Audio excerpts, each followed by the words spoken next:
casualty. Open your eyes, you're losing control. Open your eyes, put down the phone. Conditioned by misinformation, it's just the media telling us lies. Decipher fiction from the truth. Society's slow and tragic demise. Open your eyes, you're losing control. Open your eyes, put down the phone. Everyone's got their fucking opinion.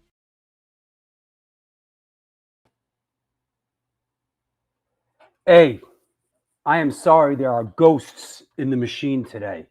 I don't know what's going on, but I apologize for our Jesse Malin intro sort of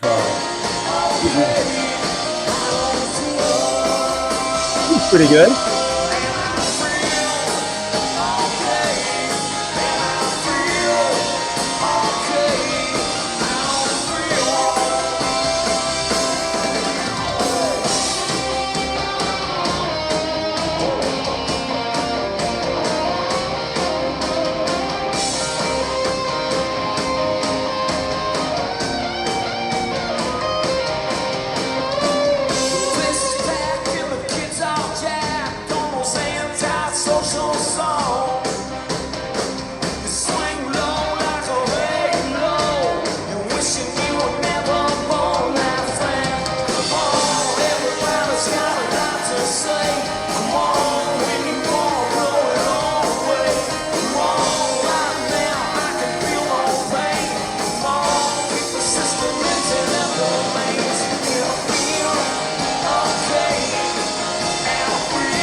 Conditioned by indoctrination, conditioned by society.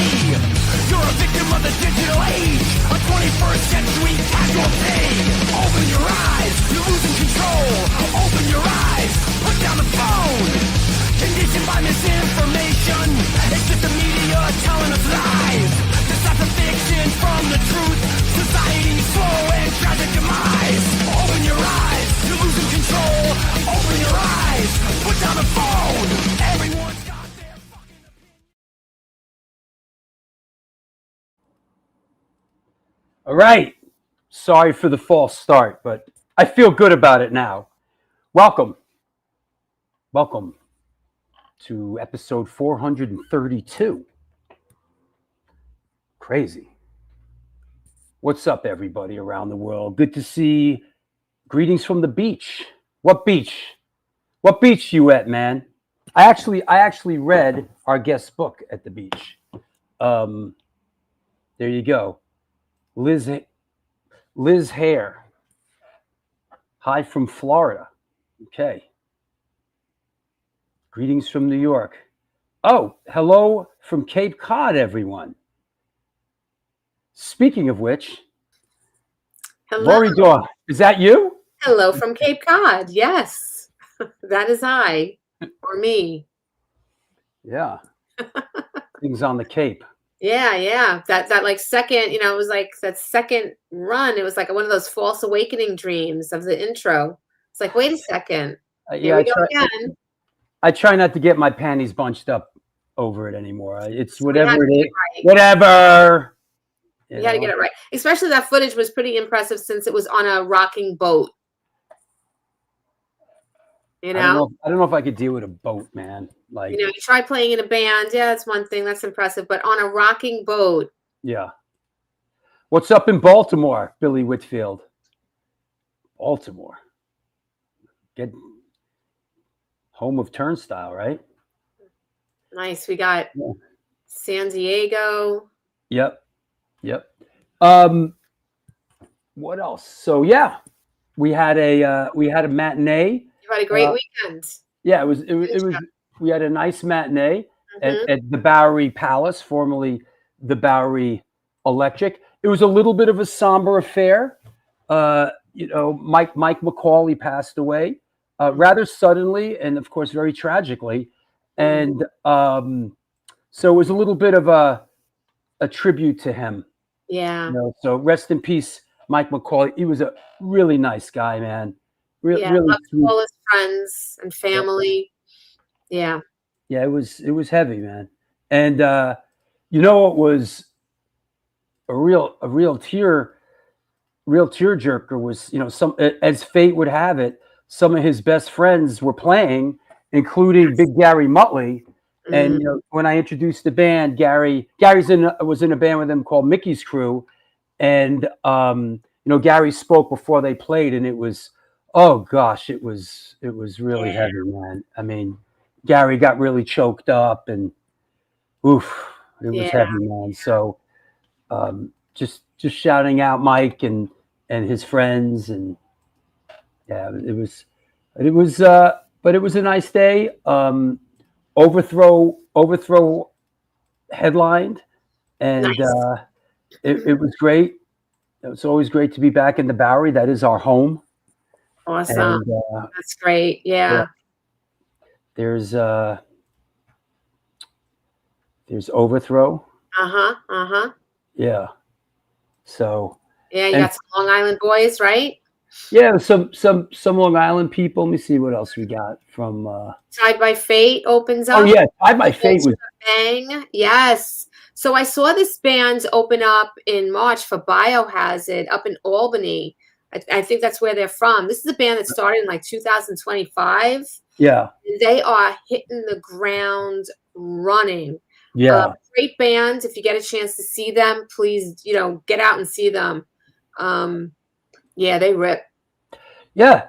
I'm excited about this band. We played with them up in Albany, and I just thought, hey, you want to come down to New York and open up the show? And they did that. Here's a little bit of a throwback to the original. This is sort of we did a remake of this photo back for this show. I mean, this is the original crew. Look at that. Oh, wow. That's awesome. Yeah. That's great. Yep. Me, Sid, Rat Bones, and Steven. Yeah, love it. So, yeah. Fantastic. Yep. And you have, let me see. You have, what is this? What's going on with this? What is going on? With Sojourn? Oh, Sojourn Radio today. Yeah. So Sojourn Radio, it's Wednesday. So that means DJ Cindy Halfrats. We know her from the Barry shows. People know her from the Luna Chicks. She has a show on Wednesdays, Sojourn Radio, on the internet. Look it up. You can listen at, it was on at 12 noon, but there's a replay of the show at 7 p.m. Eastern Standard Time tonight. And it's all fresh music. And this was one of the bands that she's featuring today, Best Dressed Ghost out of New Jersey. A lot of fun, kind of like a punk rock, surf rock band. Really funky, really different. I dug this band a lot. So tune in tonight, 7 Eastern Standard Time, all new music. I kind of like that you're bringing the term fresh back. Like, yo, it was fresh. Hey, that's Cindy.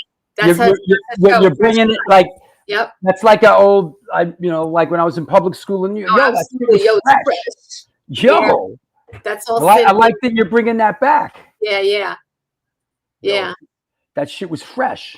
Yeah. She's fresh. Exciting. There's so exciting to me. Yeah, that one. Yeah. Okay, so anyway, but Yeah. we love doing it. We love featuring these bands, new music. If you are a band and you have new music out within, I think, the past 6 months, hit Cindy up. She'll get your tune on there, and we'll Right do a on. feature. Here's another one from Sunday. I did like a little abbreviated little walking tour around the area. It was very Ramones centric, but we had some guys from out of town with their kids, and they're big Ramones fans. So I did like 20-minute little, Nice. because there's so much that 2-block radius is so Dense. dense with musical history between the Great Gildersleeves is next door. We're right on Joy Ramone Place. Arturo Vega's loft is around the corner. CBGB's is halfway down that block, and then around the back of CBGB's is where the Ramones took some of those iconic pictures. Right, So right. we did a little bit of that. It was So cool. when is your next? Do you have a walking tour plans for the fall? I don't have anything planned. We canceled the last one because there's just too much going on. But I need to get to kind of zero in on another date. And hey, this Sunday, everybody, we are back in the Bowery Palace, Creep Fest NYC, Rebelmatic, Incendiary Device, Silence Equals Death. All three of us have records out on Creep Records that just came out. So 3 great records. 3 great records, and also Chemical X in Scarborough. That's this Sunday, and it is free. It is 16 and plus, and come on down and taste the rainbow. So there you go. Is that right, Rich? You write down the block for me? All right. Yo, I'm outside. All right. Well, hey, you read the book? Yes. I'm gonna pull you on for color commentary. Sounds great. All right. I'll see you in a bit. There you go. That's what's up. This is the one, the only, often imitated, never duplicated New York Hardcore Chronicles Live, and we are sponsored by the Texas Silver Rush DTFM Vinyl Distro, Generation Records, Woo Men of the Pit, Minty Fresh, and Gamma Bass Guitars, founded by Joel Milstein. Built from one simple belief: finding a great bass couldn't be that hard or this expensive. After decades around music, tone, and gear, he stopped searching and started building, creating basses that actually deliver where it counts. No gimmicks, no over-engineering, just clean design, lightweight feel, fast necks, and tone that shows up whether you're on stage or in the studio. Most Gamma basses are built to order, so it's not just another instrument off the rack. It is yours, my friend.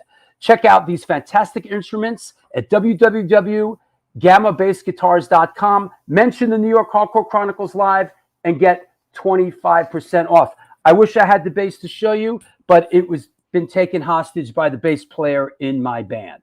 So that said, let's clear the deck and let's bring our guest on. Here we go. Let's clear the deck. Everybody's behaving themselves so far. Hey, guest, you want to turn your camera on? Hey, how about that? All right, here we go. Let's welcome back a singer-songwriter who tours internationally and who has collaborated with artists like Bruce Springsteen, Green Day, Bob Weir, and Lucinda Williams. He went from playing CBGB at age 13 to Madison Square Garden in his early 20s, from crashing the stage with his friends during Fear's infamous Saturday Night Live performance to playing his own songs on The Tonight Show and CBS Sunday Morning. His autobiographical play Silver Manhattan debuted at the Gramercy Theater in New York City in 2025.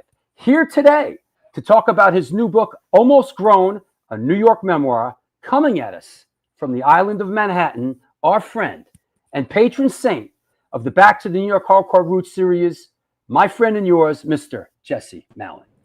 My dude. Oh, hello. How's everybody doing?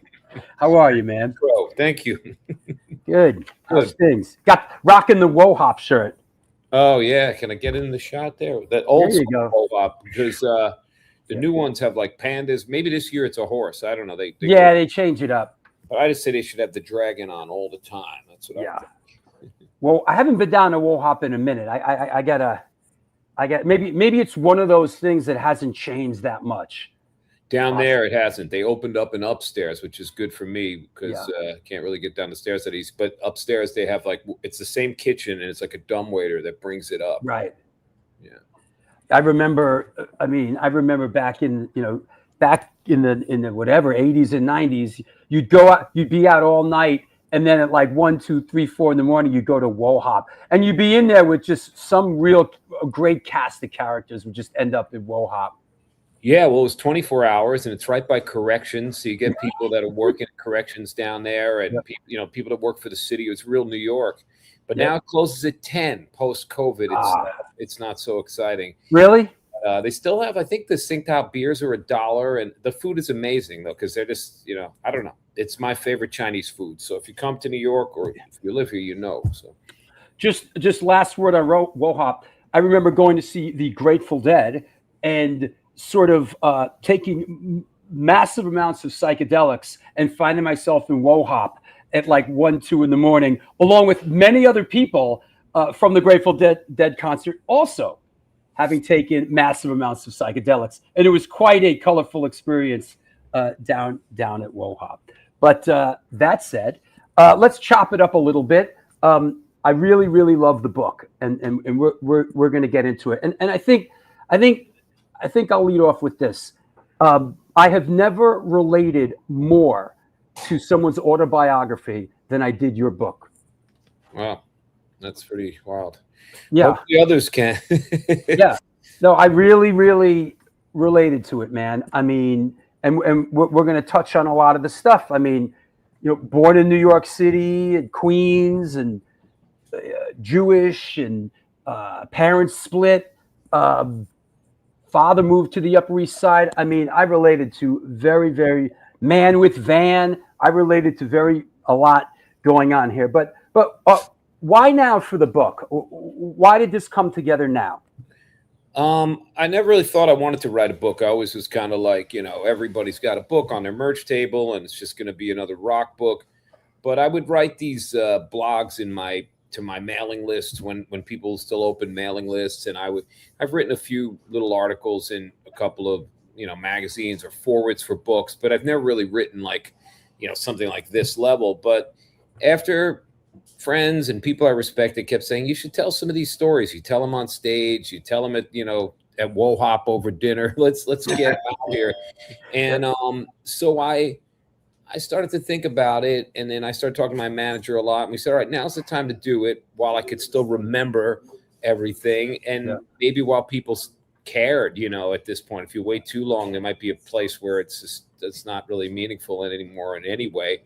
And it's still like, again, I feel like, oh, who wants to hear about all this? But it came about 5 months, maybe or so, I don't know exactly, before I had this spinal stroke out of the blue that if you're just tuning in, whatever, I had this thing 3 years ago that kind of left me paralyzed below the waist of my legs and all kinds of shit. But it was something I started before that. But while I was in the hospital, which was like 3 months, and then I was in Argentina getting treatments down, in Buenos Aires, it was really pleasurable in some way. It was really helpful. I don't know, pleasurable, but it was really great to be able to live in the past and not be in the present at the time. The present was so uncomfortable and traumatic. So to be able to go back to these other places in my life and think about them and live through them really made a difference in such a crazy time, sitting in a hospital where I couldn't be active in my present life, and besides recovering, That's interesting. What was the process? I mean, if you were down in Argentina, was it old school? Did you type it out, or did you dictate it, or like what was the process for putting it together? Well, a lot of it, first I had in my head as an idea of what it would be. And then, like I said, I've never written a book before. So I called upon a friend of mine who had written a few books, Deborah Devi, and she came in with me and really kind of just helped me kind of get my head around, like, all right, what are you going to write? All right, we're going to pick a certain period of your life, not the whole, up till now or up till 2019 or COVID. It was like, out of the Patti Smith Just Kids, which is such a great book that, you know, would be like the bar, like the Godfather of movies to try to do. But it really focused on one section in her life and Robert Mapplethorpe's life, but it still was New York and it still was Patti Sure. Smith. But it, you know, it was just that period. And that was there. And I think Deborah encouraged me to do that.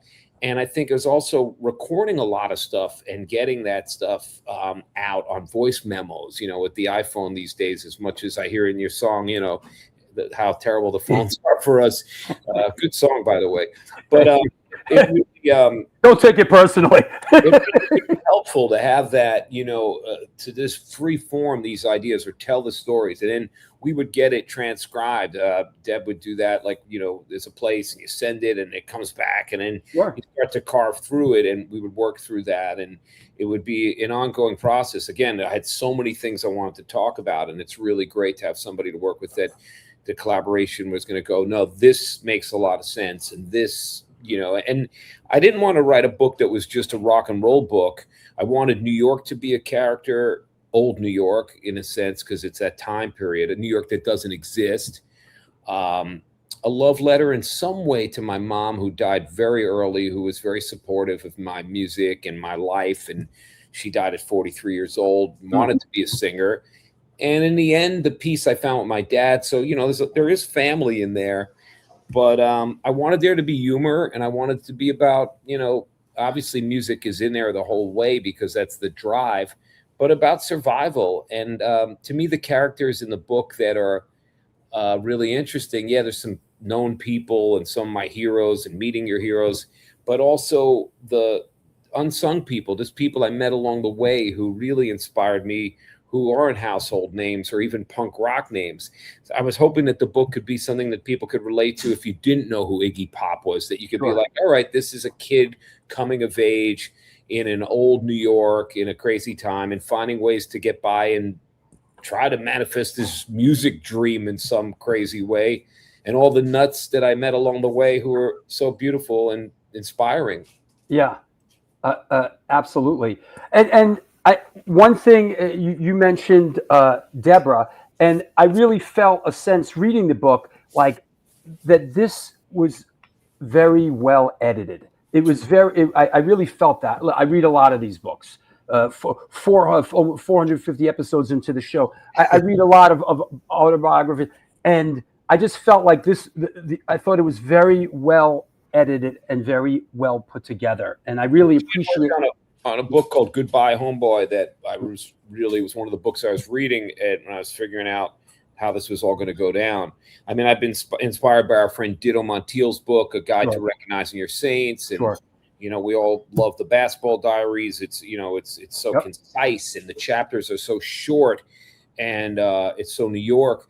But yeah, definitely, I think, Deborah, looking at all the stuff that I would constantly have all these ideas and kind of find an arc and a structure in it was definitely a great skill that she has. And for me, yeah, you know, it's like with a producer, with a record, you want to I got 20 songs, I want to put them on. Right. The producer comes in and says, no, these are the 10 songs. And you go, why? Fuck you. And you're like, well, you hired me to produce your record. You know, that's right. But that's working collaboratively, you know, my band's called Jesse Malin. I can be, you know, a control freak, but there is something enjoyable about working with somebody, especially when, you know, you can get self-conscious about your own shit in your own life and like me, you know, to have that outside ears and creative mind.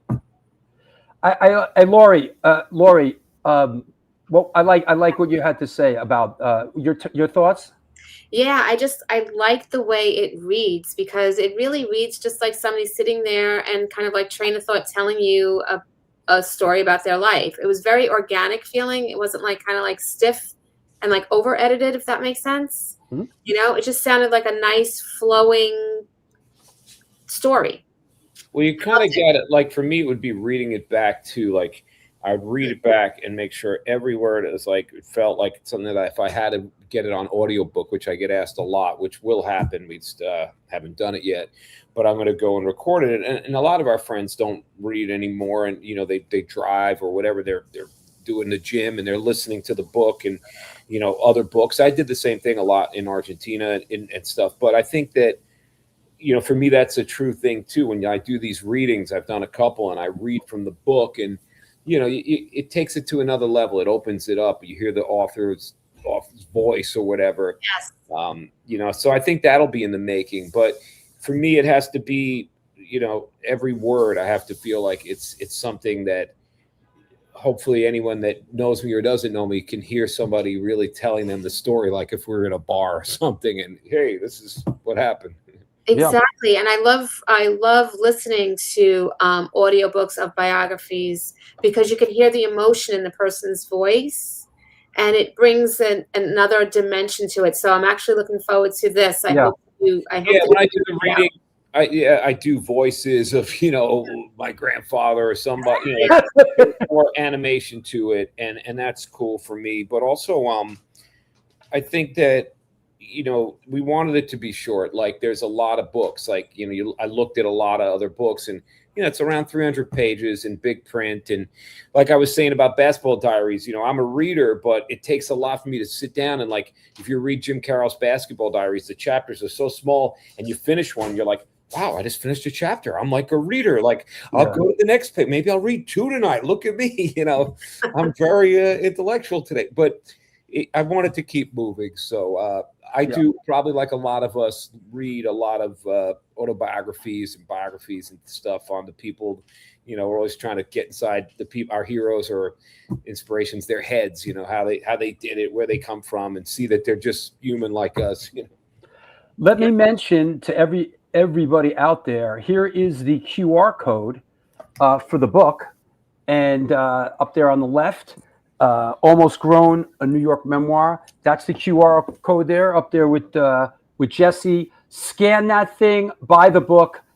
It's really fantastic. And before we move on, I want to shout out Akashic Books and Johnny Temple. I also really, really, really love the way the book was laid out. I love how they put it together, the dust cover. How does it smell? Does it smell it right? Yeah, it smells okay. Some people like the smell of books. Yeah. I like the smell of old comic books. That one. Johnny Temple and his crew over there, they've done a lot of diverse books, but like the way they printed that book and the photos, like I was concerned because sometimes you get these books and it's like Xerox pictures. And, I asked a lot of my photographer friends to like give me their photos and be so generous to do it at a decent rate. And you don't want to print that stuff and have it be, stuff that is just, you can't even see the photo. So they did a great job. They really did. Great people to work with. Yeah. Hey, Lori, I'll see you in a minute. Okay. All right. Wave at me if you need to. I will. So let's delve into it a little bit, and just some of the stuff in the book. It was interesting. I didn't realize that you grew up in a couple places, including Fort Lee, New Jersey, before you sort of settled down in Whitestone. Your mom was a bit of a singer, but it seemed that one of the ways that you were exposed to music early on, which I certainly related to, was through the radio and through the radio in the 70s, and your dad listening to Casey Kasem and stuff like that. Does that make sense? Yeah, a lot of that. I mean, at the time, AM radio also, we didn't, when I lived with my mom, my sister, we didn't have a stereo. We just had like an FM radio, and I had an AM radio in the room. You'd listen to ABC, WABC, WNBC, and 70s pop radio was these great 3-minute songs. I mean, if you go back and listen to, on Spotify, Have a Nice Decade, the Rhino compilation, the diversity, but great songs. I mean, that's why when I was a kid, I'd go see the Replacements, and they'd cover, Hitching a Ride by Vanity Fair or Temptation Island, like that. But even in these corny songs, like a Cher song, like Gypsies, Tramps, and Thieves, there's something infectious about those songs, and they got in my head. And Elton John became one of my, favorites early on. But that kind of music, hearing stuff from the radio, and if you were lucky enough to beg somebody to buy you or scrape together enough change to get a 45 record and play it on some plastic, record player and jump on the bed. And, that was the energy coming out before, I think, seeing bands even on TV or then seeing some local band at a talent show. Before that, it would just be that little speaker of the radio. And everywhere we went back then, it's like you'd be in a store and they'd be tuned into the radio. You get in the car with your dad and it would be radio. You'd go FM radio was just everywhere. Or a jukebox at a pizza Jukebox. place, there was Freddy's Pizza in Whitestone. You'd go in and hear like Grand Funk Railroad blasting, and like you'd see a couple of girls and some cool guy in the corner go like, older kids like, or there would be people a few years later in the later 70s, those boom boxes in the park, there would be guys who would just walk around playing Kashmir by Led Zeppelin over and over again, and they'd have some green long army jacket. You'd hear certain songs, Skinner or whatever, or through the walls. The apartment building. I had a teenage neighbor, and I'd be like, "What's this?" And it'd be, these songs I'm still figuring them out to this day. Oh, the Crosby, Stills and Nash song that goes do do do do do do. Oh, that's Sweet Judy Blue Eyes. Yeah. And I would just hear these things through the wall and be like, "Is that what it's like? You get older and you gotta get into this." And and the sort of first, beside Elton John, the first music that you really, really connected with in a big way, which happens a lot on the show, was Kiss, right?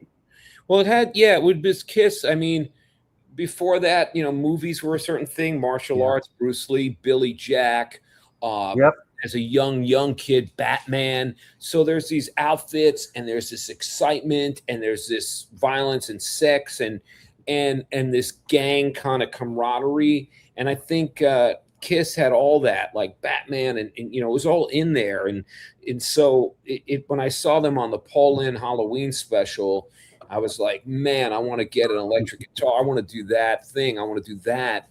And you bought those records, and a lot of kids that were older could see through it. You used to get fucked with. Kiss sucks, because I think looking back now, I get it. If I was a little older, I wouldn't have been a Kiss Army member. I wouldn't have bought into it. I would have been into Black Sabbath or something else, Zeppelin or whatever. But at the time, it just hit a certain demographic of us kids at a certain age where we wanted the lunchbox, the fire. I wanted to spit blood. I spit ketchup instead. But it got me on stage into a talent show, and it got me that fever of what a band could be, almost as a gang of superheroes and outlaws of some sort. And it makes sense that sort of the next in line there was another sort of gang of outlaws, was the Ramones. It does for some of us. I think I've met other people, but for me, there were similarities. It was four people. They had a style look, the leather jacket that Fonzie wore. I was a big Happy Days guy. You got to remember in the 70s, they were looking back at the 50s a lot. That's right. Sha-na-na. But American Graffiti. With my dad, who I didn't have much of a language with or any relationship with, but oldies was where we could kind of meet, in his car or whatever. So, and also he played Jim Croce a lot in his car, which is a lot of lyrics and details. And again, writing about characters that are tough guys and bad Leroy Brown and don't mess around with Jim. So it was an action-packed movie in a song. And then here comes the Ramones, and it's these chants. Like, it isn't rock and roll night. It's Hey Ho, Let's Go, or Lobotomy, but there's On a Floor Tom banging along. And it just, and they're from New York. And if you got into them, there was a whole world to get into, just like Kiss. And so that would be the next thing. Plus, you didn't have to take as many guitar lessons. You could actually go, oh, wow, I can do this. And I can even maybe write a song. And so it was a fast track to getting on the stage and turning the amp up and getting some of that, like, I'm going to jump around and be that guy. And like you said, it was accessible. I mean, the music, and if you picked up a guitar, it was really accessible. Do you remember when you picked up a guitar? What was like your first guitar? Was it an acoustic? Did your mom get you an electric? Like, how did that play out? I wanted to play, and I told him, and my dad came to visit. He brought a beginner's, $30 acoustic nylon strings and a Mel Bay book to learn Jingle Bells or row your boat. And I was like, no. And I just I found this reel-to-reel tape machine from the 50s or 60s in my grandfather's garage, and I just took some tape and I taped this microphone on the bottom of the acoustic and plugged it into this reel-to-reel just to get some feedback and some noise. And I didn't really know too many chords. I'd bang on it, and it still felt like an outlet to yell about what was troubling me. I think at the time was school and teachers, and it was a place to channel this anger and this, dissatisfaction with whatever. And so that, and then eventually I'd borrow a girl at school's older brother's guitar, an electric, and a little practice amp. And then eventually I was able to get, my mom had a boyfriend who was very kind and got me a Les Paul copy, like a cheap version of some fake Les Paul, but it was, it looked like in the photos, it looked like, all right, this looks kind of like what Joe Perry plays, Yeah. Yeah. And yeah. For those that may not know, and are kind of coming at the show from another angle, being a Whitestone Queens guy, who was Howie Pyro, and how does he fit into the equation? I just put out a single the other day, a song about him called Hollywood Forever, and that's a picture of Howie there. Yeah. And that's me and Howie in the 90s, but we won't look at that too long. Anyway, so I was born in Flushing, and then we moved back to Queens, nearby the next town, Whitestone, I guess in first grade or something like that. And it was 70s Queens in New York. It was a free-for-all. Halloween, they would destroy the whole neighborhood with shaving cream and Nair and spray paint and break things. And that was Halloween. But other days, kids were hanging out on corners, blasting music, like I said. The city bus to go to school was like a Cheech and Chong movie full of weed. And the girls had those tube tops and feather earrings and Farrah Fawcett kind of hair. Everybody it was very decadent. And everybody around me, most people, their mom and dad had split up. I lived in this area in Whitestone where it was like 40 buildings that all looked the same, and everybody was kind of running free, the kids, and the moms were trying to raise a kid and work a job. And I think there was a lot of divorce. Maybe the pill came out in the 60s or something, and women said, I don't have to stick around in this bullshit. If it ain't right, I'm going to be single. And, it was pre-AIDS. So everyone was going out at night, I guess, the parents, and mingling and dancing, the hustle. But I listened to that today. Do the hustle. All right. I actually listened to that this morning when I was setting up the show. Can you do the hustle, those steps? Anyway, so I would hear things. I couldn't. The city in a car from Whitestone is about 30 minutes, but on train it's 2 trains and a bus, 2 hours. But it just seemed like the city, and like such a thing. And when would I go to the city to go to the circus with my mom and sister, or once in a while? And you'd look out the window of the car, we take the subway and see people. It was just so exciting. It was like a movie. But I'd hear about this guy, Howie Pyro. He was a few years older than me, and he had been in the city, and he had this band, and just the name Howie Pyro. And he was already living down in Manhattan East Village, and hanging out, and had a band called The Blessed. And so it was just like a thing that older girls or some cool guys with muscle cars would talk about. And then one day I finally, went to a few clubs, but the first time I went to Max's Kansas City was because the Dead Boys had been broken up and the guitarist Cheetah Chrome was playing. And I went to see Cheetah Chrome, and this band opened up, and it was The Blessed.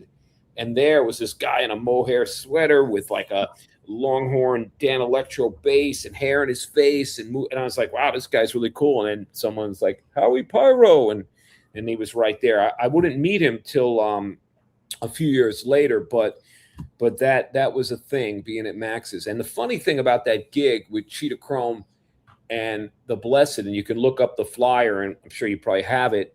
It was the first time I saw the word hardcore used for music outside of pornography. Mm-hmm. It said Hardcore Halloween, and maybe that was Peter Crowley's idea of just marketing something. And I was like, wow, because at the time I think that movie had come out with George C. Scott, Hardcore. He goes, oh my God, that's my daughter. And right. It had really bad connotations at first, right? Yeah, but it was cool to see it like this in the Max's strip ad. Sure. And of course, we weren't able to stay that late. My friend, bass player in my band, Brandon, his mom picked us up. We had to be downstairs at Max's at 1 a.m., which now is late, but then it was just like, it was just getting going. It was just kicking off at 1 a.m. Yeah. Yeah. I didn't want to leave. Yeah. I'll be back. Yeah. That sort of sets the table for Heart Attack. Here's one of the, dare I say, almost iconic Laura Levine pictures, right? Yeah, she's amazing. Yeah. Look at the dudes in the background. This is like on 12th Street between A and B.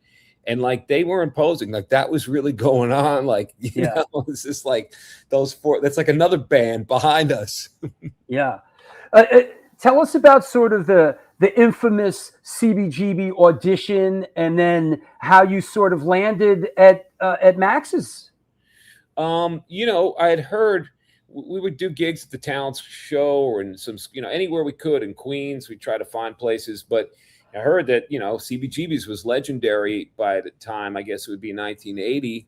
And I called up from the school payphone, and I booked a Monday night audition to hope to get a real paying gig. And they threw us on. The grumpy woman on the phone, bless her soul, you know, she was great, but like they answered the phone, "Oh, how are you?" And we went in and went down to the Bowery. It was really scary for a bunch of kids with a bunch of cheap solid state amps, and I think a few different parents' cars. We just packed all the shit in the back seat, and then they just dropped us and took off. And we went in, and it was smelly and scary. And outside was like, you know, a zombie movie. We couldn't believe this. This is the place, and everybody's mean and nasty, and nobody's dressed up like punk or rock and roll. Everybody looks like schlubs, and we load our gear down through the place. And then there's this guy like with a mustache and a baseball cap, big bear of a guy, hairy arms, and he's yelling at us. And it's Dennis Dunn, the lighting guy, but we don't know who it is. He's got this high-pitched voice. "We're going to burn you guys with those cans, and we're going to fry you." And we're like, holy shit. So we do our set. You know, we're all 12 years old at the time. Wait, I have a Dennis visual. Hold on, I just dug it out of the arc. He's on that Murphy's Law thing where he says, "It's a fucking benefit." Here you go. There's Dennis on the mic. Yeah. That is literally, you could put Jesse's commentary. It's like, "You fucking kids." Yeah, it was. Anything gets broken, Rat Cage pays. It's a benefit. There he is. But Dennis was a character. This is, you know, probably this is 4 years later. Yeah. So we're in there pre-hardcore. There isn't a Yeah. scene. We're like kids. It's like a weird thing. Little kids coming in. So he just fucks with us. Years later, he would come up with other stories when I got to know him. He's like, "I'm working for Langley. I'm doing this." Like he had all this talk. But I think his brother worked there and built the sound system too. Norman Dunn. I don't know. So we do the set, and we're all these, you know, these little Norman Dunn was Dennis's brother. The guy who did sound, I don't know if he's Norman or whatever the other Dunn. I think he was the sound guy. Got it. The other light guy was Cosmo Ohms. I don't know. It's a little before my time, but And Charlie, your boy Charlie. Charlie Martin, working at Bowery Palace. Yeah, he That's did right. every gig at CB's. Yeah, and did the Clash at Bonds. Yeah, he said he brokered that deal, Clash at Bonds. Yeah, that didn't go too good, but no, it was historic and amazing. So Charlie, go on. Great, but boom, boom, boom. So we're 12-year-old kids playing through solid state amps, trying to do this thing, and then I call up a couple days later from Queens, and she says that we don't get a gig. We failed. We can't pass the audition, and it's not happening. So wow, you know, we're devastated, and that's it. And you know, I guess I found out years later you have to bring like 20 people that drink, and you know, we didn't know 2 people that drank, except, you know, whatever. So. And then the other idea. I mean, we knew a couple of our teenage friends who smoked pot, but nobody who drank, right? We'll sit in a bar and bring 20 drinkers. You know, it was like whatever. Right, yeah. And then she told us, "Punk is dead. It's over. Try something new." And I was like what? And she was like, "Rockabilly or new romantic or power pop." And meanwhile, you know, I was like, "Rockabilly?" But at the time, that's what was going on. So we kind of missed the boat with. You know, the Ramones are doing more pop stuff. Blondie's going disco. The Dead Boys have broken up. The Heartbreakers are a mess. So it was like what are we going to do? I still want this raw music with distorted guitars and anger. And, we're really searching for that. And we feel it. We're writing those songs. But she's like, yeah, that's not happening anymore. So that was kind of a weird thing. And then a few days later, the phone rang. My mom's like, there's a guy on the phone from Kansas City. And it was Max's Kansas City. And, he's some guy stumbled in. And next thing you know, we got a gig July 15th at Max's, which was Johnny Thunder's birthday. And there's Carco in the back there behind my right, and Alex from the Misguided. Yeah. Carco's head is over that weird speaker. Oh, yeah, there's Johnny Carco. Yep.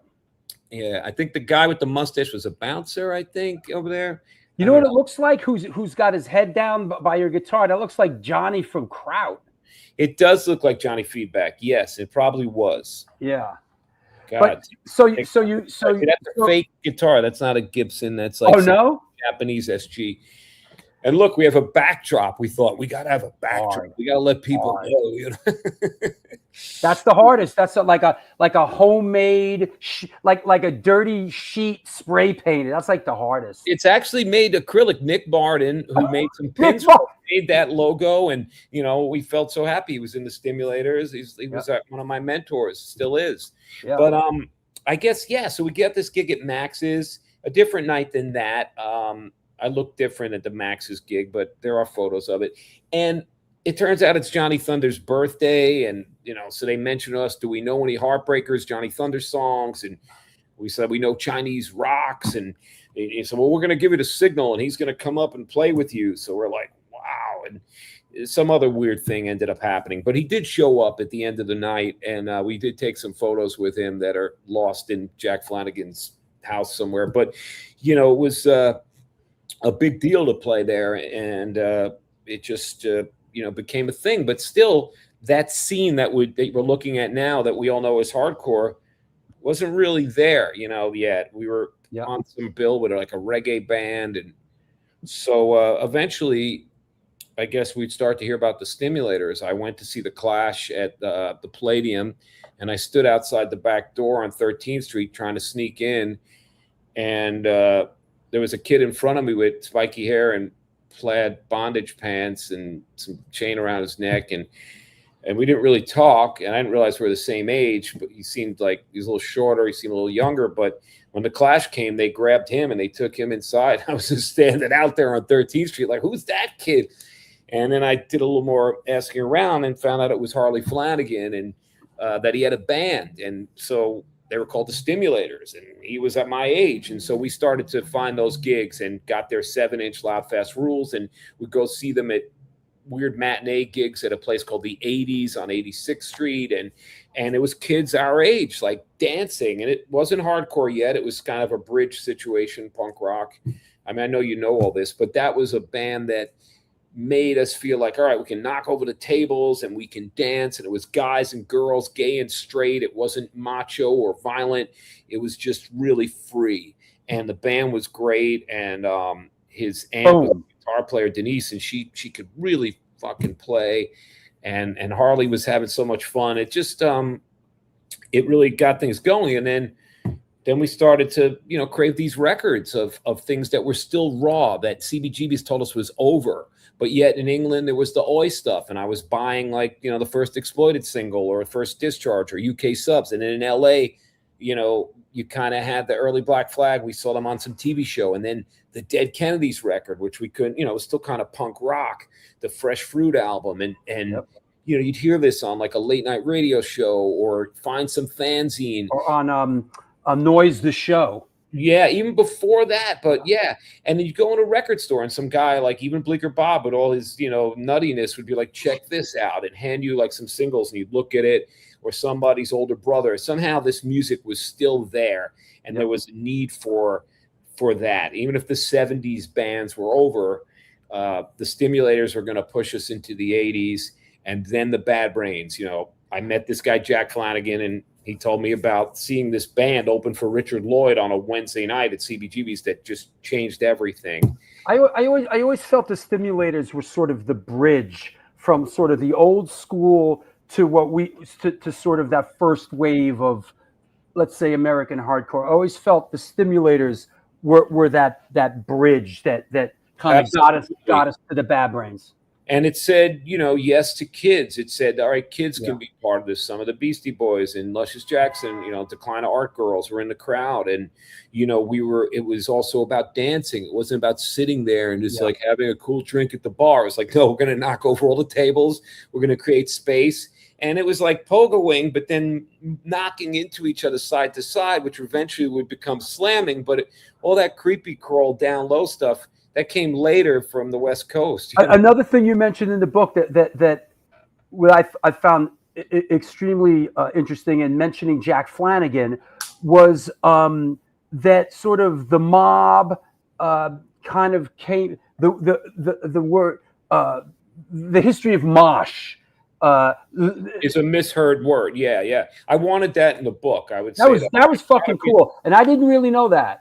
Yeah, there's a lot of things. And if somebody hears something wrong and it changes, it becomes a word. I don't know. It's a bit of a story. If you want me to tell it, please go ahead. It's worth telling.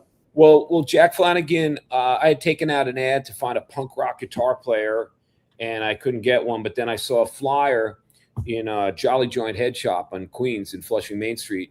And I connected with Jack through the flyer. He came to my house, and he's like 4 years older than me, and he's got like red Converse sneakers and dog tags. He's been going to see a band called Shrapnel, and he's got all this military gear. And their manager, Legs McNeil from Punk Magazine, he's like, look, Legs McNeil signed my shoe. And I'm like, I don't know who that is, but Jack brought over the first Heartbreakers album, the Live at Max's, and he goes, we should sound like this. And I was like, wow, I'd never heard a record like this before, where the people on stage aren't just playing, they're like fucking with each other, and Johnny's fucking with the guitarist Walter, and they're making fun of other bands. They make fun of the Clash. Plus the music was great and the songs were great. And I didn't even know the New York Dolls, so it's like the Heartbreakers. And Jack and I started rehearsing in his basement, and we started to do gigs as Heart Attack. We played Max's again. We played CBGB's with Helen Wheels or something like that, opening up on, finally got a Saturday. And we did a handful of gigs. And then him and his buddies, Jose and Ralph Gabia, saw the Bad Brains on a Wednesday night, and everything changed for Jack. Suddenly he started listening to his Ramones and Pistols records on the wrong speed, the faster speed. And suddenly he wasn't into playing in Heart Attack. He wanted to play with his friends and make a band. And he started to get into like a Rasta type of accent, even though the Bad Brains were just kind of getting into reggae. Even though he's an Irish kid. He's an Irish kid from Queens. But he got so into the whole thing, and the Bad Brains changed him. So then his Heart Attack becomes a trio. The Mob makes a band. He makes a band with his friends from Jackson Heights area. And they rehearse in his basement. We're on bills together in Queens, Seamus Pub on Northern Boulevard. But there's this like really competitive, rivalry, schoolyard kind of shit. Who's faster, who's harder. And that's starting to surface now. The first Circle Jerks album is out. And, the Bad Brains are playing live. They haven't recorded the Roar cassette. But HR says on stage on the reggae tunes, mash down Babylon, like Bob Marley, mash up the system, mash it down. And these kids, Jack and his friend Ralph and Jose, they start hearing it different as mash it up. And if you listen to the record, I think it's on the Roar cassette, on one of those songs, I Love Ijah or Babylon, it breaks down to the snare, and HR says that. And he would say it on stage. So they mishear this, and they hear it as mosh. So they start making their posters and come mosh it up, mob style, mosh it, talking like Rastas and putting mosh on everything and even saying it. We're going to mosh it up tonight and shaking their fists. And suddenly people start talking like that. And everybody downtown is like, because of the Bad Brains, yes, boss. And Jerry Williams, who's a sound guy from North Carolina, working with them, said, yes, boss, crucial. And everybody has this different way of speaking. And the mosh thing becomes a thing. Flash forward to 2026 and everything we've been through, it's a household name. Your grandmother knows what a mosh is. It's part of the international lexicon of, and it's from someone hearing it wrong. And I had HR on a show, during COVID. I interviewed him and I brought this up, and he was like smiling and nodding, like, yeah, I guess that's how it happened. Yeah. Here's another one. This is Heart Attack, and you guys were kind of doing this is you guys at the Pep. And then this one is really interesting. well, this one, this is kind of, I think this was a rat cage benefit, but this was sort of the temperament and what was going on at the time. I mean, look what's going on here, man. Like, good Lord. Wow. Yeah, when I look at this, it looks like something from a cave. It has like a tribal circle, like this is early man, but this is early hardcore New York. But look at this bill. If we take this apart, it could be at the Garden. You got Beastie Boys, Bad Brains. You put this together, Richard Hell. I mean, you got the Undead who were like really hot in 1980. They were like my favorite. They were they were great. And the Stimulators. Yeah. Yeah, this whole thing, if you put, and the Influence, that was Donnell's band, great band. Yeah. And this was 3 nights at this space is kind of, I don't know what's inside, but the address is still there on 4th Street, New York Theater Ensemble, NYTE. And we would put on some shows there years later in Anarchy Fest. But yeah, and they did 3 nights just to raise money for for Rag Cage at the 171. That's Anarchy Fest. That's incredible. And just to sort of wrap up the heart attack thing a little bit, which is really interesting, is this show that I played when I was in the High and the Mighty. This was a High and the Mighty show that sort of HR put together. But as fate would have it, this was not only the first Cro-Mag show, but this was the last Heart Attack show. This was July 4th, 1984. And Heart Attack, HR, Psychos, the High and the Mighty. And very interesting that we sort of intersected in this moment, that the last Heart Attack show was the first Cro-Mag show. And I feel like it was really sort of, in a certain way, sort of the end of one era and in a way the beginning of another era. Is that fair to say? I think it's accurate. It's right on the money. I felt that way at the time. I felt that hardcore, and I'm sure some people will be offended by this, but it started to become a little metal, a little macho, and it was a little jockish, and it was the stuff that I was avoiding in the schoolyard in Queens with the knuckleheads there started to show up. And I felt that I liked those first 4 years. And this is when I kind of stepped out and did other things personally. But, a lot of great shit happened after this. And that first Cro-Mags gig, I remember, the scene, a little Eric was singing, Eric Casanova. Yep. And if you look at, there's some interesting things, because Zion Train is also HR's reggae band. So he's got like two gigs in this gig. And then Chappaquiddick +5, I think, is my friend Tim Brown. Porcelain God is Billy Syndrome's band, a fantastic, weird as hell thing. Billy Syndrome was the lead singer in the Pricks, an A7 band that was Rick Rubin's first band. Rick the Prick, right? Yeah, Rick the Prick, and my mom, as my mom would say. And the Psychos, Billy Psycho. So, maybe Roger Moret was on bass at that gig. Yeah. I didn't know him that well then. So this, would be the last. And I remember feeling like it was a changing to the seas, the guard. It was becoming that next thing. Really, really interesting how, like, things intersect at that moment. You, me, Harley, this, that, and things were there. There was a lot of change. A lot of change in the air. And I know we're bouncing around. We're bouncing around quite a bit. Oh, you know what? What's worth mentioning? Because I think just because it is such an incredible, rich history, is this place here, which lives to this day. This is the old A7, and on Avenue A and 7th Street, and of course now known as Niagara, which is a place that you're involved in, and a place that we've done many of our Back to New York hardcore root stages. But could you tell the audience, like, what was it like A7 back then? Playing the A7 was. Yeah, I mean, like we all say, you went past First Avenue, you went to Avenue A, it changed a lot. This whole area was, it was a risk. We all found each other without cell phones or the internet or anything on the corner of 7th and A. All these kids from Jersey, Long Island, and Queens, Brooklyn, Staten Island, all over, craving this other kind of lifestyle. We didn't fit in. We were kind of close in age, all on this corner. And inside was an after-hours club with a kind of weird rehearsal studio for, like, reggae and jazz bands, and this guy Dave Gibson, who ran it. I guess he probably sold a little coke or something on the side, and it was an after-hours place. I mean, I didn't do drugs there, but I think he had coke in an Oxima can or something. But it was this, wacky place. And he opened his doors to us, and it would go till 6 a.m. And you didn't get booked like a week or a month in advance. Yeah. We'd be rehearsing in Queens, and we'd carry our guitars and cables because he had a full shitty backline on the stage. And I'd just go to him at 11:30, can we play tonight? And he'd take a Sharpie and he'd put the 5 bands and stick it in the window on the door. Yep. And you'd play. Maybe you didn't get on till 2:30, 3 a.m. I'd been going to school all day, all week.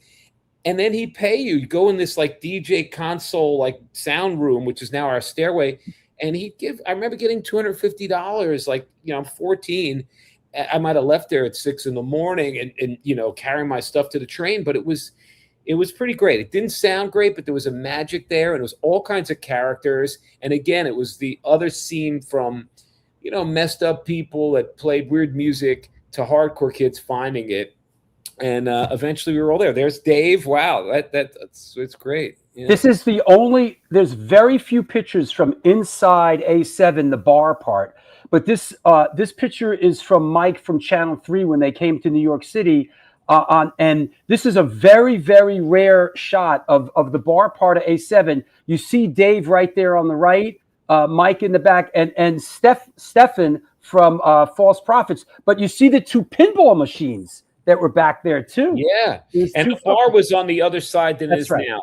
That's right. I think, I found flyers, and flyers were like these, trail of breadcrumbs. Like it was the flyers coming from 3rd Avenue in St. Mark's that would lead you down. We pasted to the signpost or to the lamps, street lamps or walls, and that would lead you to gigs. These gigs weren't in the Village Voice, which was the paper for the CBGBs and the fancier gigs and the Garden or whatever.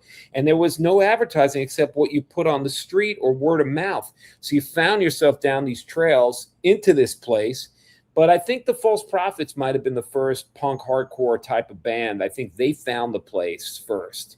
And then suddenly, when I got there, Reagan Youth crowd, we were all playing there. Bobby Steele, explained to me, I think, how to get a gig. He was always very, very just supportive and open and generous with his knowledge and of how to get going in the city, at least with me and my friends. And we'd go to his apartment on 4th Street, and we thought he was just, and still I do, he's a great, great songwriter.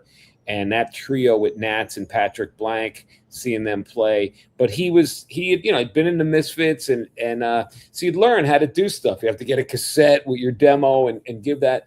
But Dave was pretty open to, like, you just show up, you got a guitar, plug into my blown out amp and play, and I'll give you some money. And I saw some crazy shows in there. Circle Jerks, Bad Brains. I wasn't there for the Black Flag show, which was the first time Henry Rollins picked up the mic, and I wasn't there for that. But I remember seeing the Bad Brains at A7 where it was so crowded they were like standing on their amps. It was so crowded in that room. They played there on Christmas, and a lot of wonderful shows in that tiny place. And it's so weird that when we go in that back room and there's still gigs in there, to think I don't know, what is it, 47 years? We call it the magic room, man. I mean, you could, the energy is still palatable in that back room. We just did a couple shows there. We just did 3 shows there before we moved back to the Bowery, and that room, it's so incredible. It's still there, and you could just feel the energy. It's palatable. It's incredible.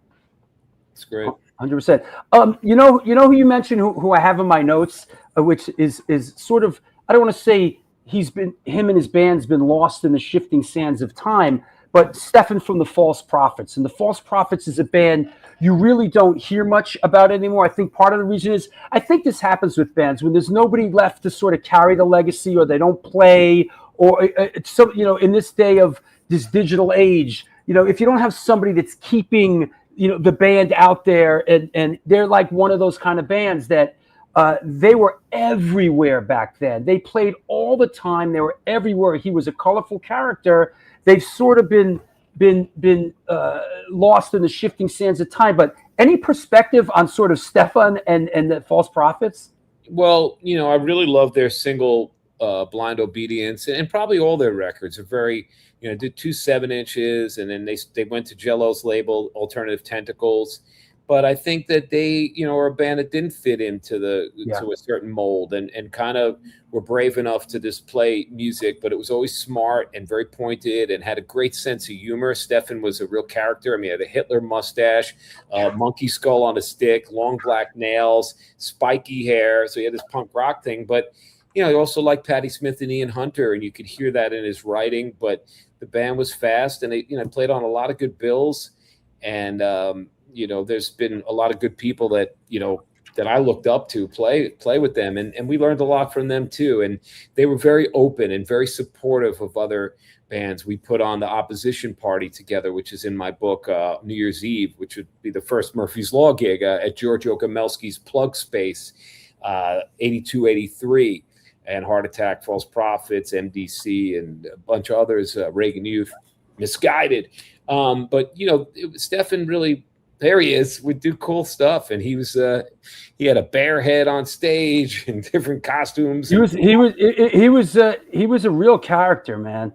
And he still is. I seen him recently. He came down to some stuff we were doing, and he's just as funny and self-deprecating and charismatic. And yeah, he lived in San Francisco for a while with our friend Chris Cheruki. He was out there, and then he's recently come back east. But yeah, False Prophets they don't get enough respect and mention in the history of all this, because they were great live, great records. I like the bit in the book. I love the bit in the book about your anarchist collective and you and your friends in the anarchist collective, and sort of like, I love like young people calling each other out, like, you can't, you can't eat that anymore. It was so politically correct that we became fascists, and like porn, or like they made me throw out all my sexist rock albums from the 70s, which Aerosmith and then Zeppelin, and you're like, okay, that's dinosaur rock. And then my anarchist collective friend was like, well, what about the Dead Boys? I'm like, they're punk. And he's like, caught with the meat in your mouth, that's sexist.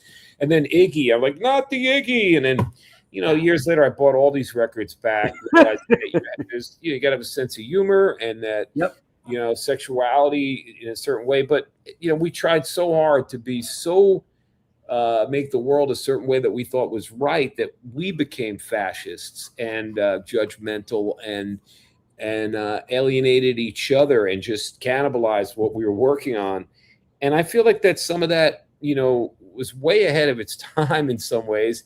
And then I feel like that's kind of happened in our world currently in the last like 6-7 years, where with cancel culture and Me Too and certain things. I mean, people need to be supported and stepped up for it, and people need to not constantly be sexist and degrading and exploitive, but there's also a sense of humor and also a forgiveness and redemption, where people have a chance to change and grow. I mean, there's this story, all these stories about the Bad Brains and their first tours and bad things that happen. And I remember Daryl saying, we were 20 years old, like you get into arguments with another band, or a lot of things that I did and said to people about, you got to, it's a part we make Stefan or somebody throw out their whole porn collection into the street. That was so funny. That was so, like, you guys made him throw out all his porn, and it was like a reign of terror. It was like, you're throwing out your porn, we're going through your records, you're not eating this, you're not wearing that. It's no leather. It just became fascist in another way. So that's where the anarchy. Let's take a sponsor break, but before we take a couple minutes sponsor break, I think I want to touch on one thing, and that would be the beloved Joe Strummer, who you ended up really becoming close with, and who is just a huge influence on so many. And reading the book, what really struck me is really how accessible Joe Strummer was to a lot of people. And you hear Joe Sib talks about Strummer and you, and what I always sort of glean from any kind of Strummer stories is just how accessible and how available he was for the everyday person, and how that's translated to so many of us about how it's important to be there for people. Yeah, he just always gave so much of himself. I mean, I met him, I guess, as a little kid. Eventually that night that I met Harley, I went around the front of the Palladium and I got in, and he was just sitting in the audience with his feet up in the front row, up on the stage. And the crowd was starting to come in, he just like turned and smiled and climbed up onto the stage and went into the back. But years later, when I would meet him the first time, I mean, we stayed out. He came into Coney Island High. I think Bob Gruen brought him. And we just asked him any question we wanted to about any song or any record or anything or any outfit and any member of the band. And he would just tell us everything and give it all. And we're drinking tequila and just it went on till 6 a.m. And I was a lot younger. So I called Bob Gruen the next day. I said, can we do that again? As Joe, I'm going to bring this one and that one to hear the stories.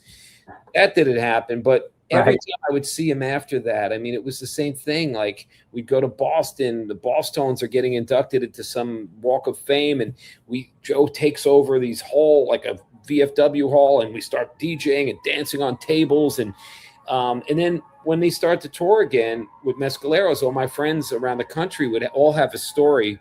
It's New York out there making noise. He came in my car, he came back to my house, so I don't know how he did that, was able to give so much to everybody and so generous and open in that way. And it was something that stuck with me when I started to get a little more of an audience as a solo artist and travel in Europe, that like being present with people and spending time with your fans and learning something about, you know, them and about you. It's just a great thing that really kind of strengthens that bond, but also you feel more connected to your music and to the world. And he had that, and he hung out, you know, a bunch after their first return show with the Mescaleros at Irving. He brought the whole place down to Niagara. It was like, you know, everybody there. And he was talking to everyone. And in the later shows at St. Anne's in Brooklyn, you know, go in the dressing room. He's doing 7 nights there or whatever. And the dressing room is like that scene in the Marx Brothers movie where it's just packed with people. They got to put him on the ceiling, and he's there sweating, no shirt off, wringing out his shirt. He just got off stage, like his suitcase is open over here with the clothes for the tour and his toothbrush. And he's just, you know, and it's all kinds of different people and freaks of, you know, like he just loved all different kind of characters. Yeah. It just, before we take a quick break, it reminds me, you know, a story of in 1980, I think it was 81 or 82, when I was up in Boston and kind of hanging out with all my hooligan friends at Springer from SSD and all that. We went to the Orpheum Theater to the Clash was playing, and we couldn't get in. It was a college town. It sold out in a second. And we were like, you know, we couldn't really afford tickets. And we were just sort of loitering, you know, out in front and sort of just looking a little bit different than a lot of the college kids at the time. You know, me and the Boston crew, a couple skinheads, Springer, and Cosmo Vinyl, their road manager at the time, kind of sees us and goes, you know, what are you lot doing out here? And we said, you know, we couldn't get tickets. It's sold out. We don't have money, this and that. And I'll never forget. And an incident like this carries weighs so heavy on me all these years later. So he brings us, like 10 of us, to the door and gets into a huge fight with the people running the door about, these are the people that need to be inside this show.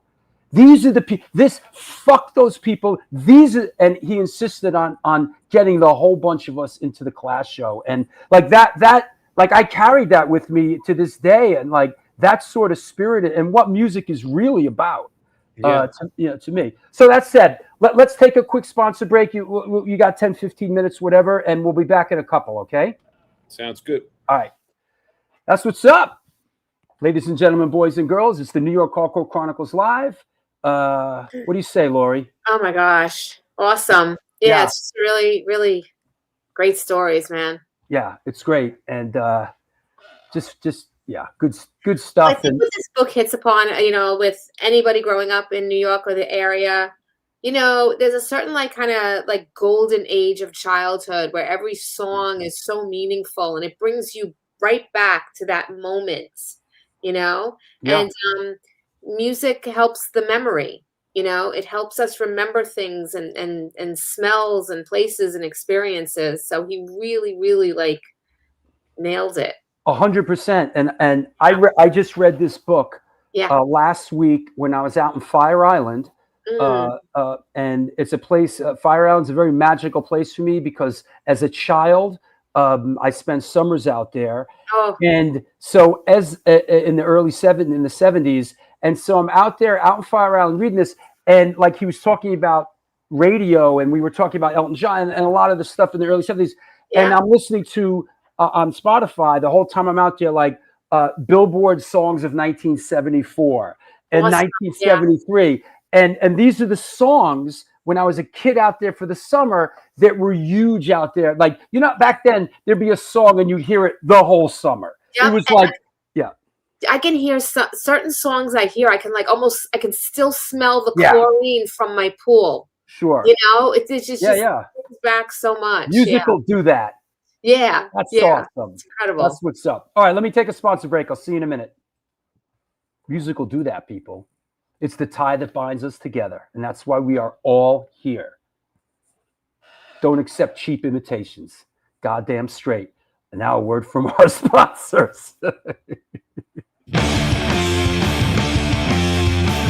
Since 1992, Generation Records has been a mainstay of the New York metropolitan area music scene.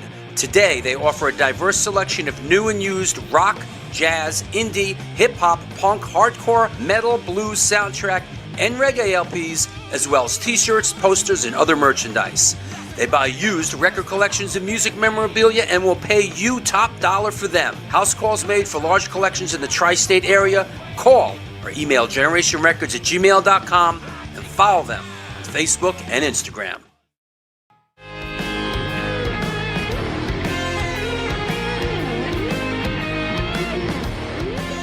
Will that be cash or in debt? Do you mean debit? Yes.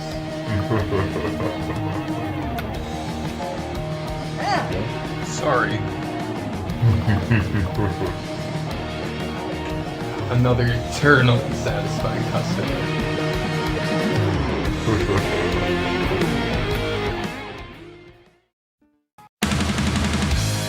Yo, what's happening? I'm out here at one of our all-ages Sunday matinees on the Bowery. I hope that you are enjoying today's show. I just want to let you know that the New York Hardcore Chronicles Live needs your support.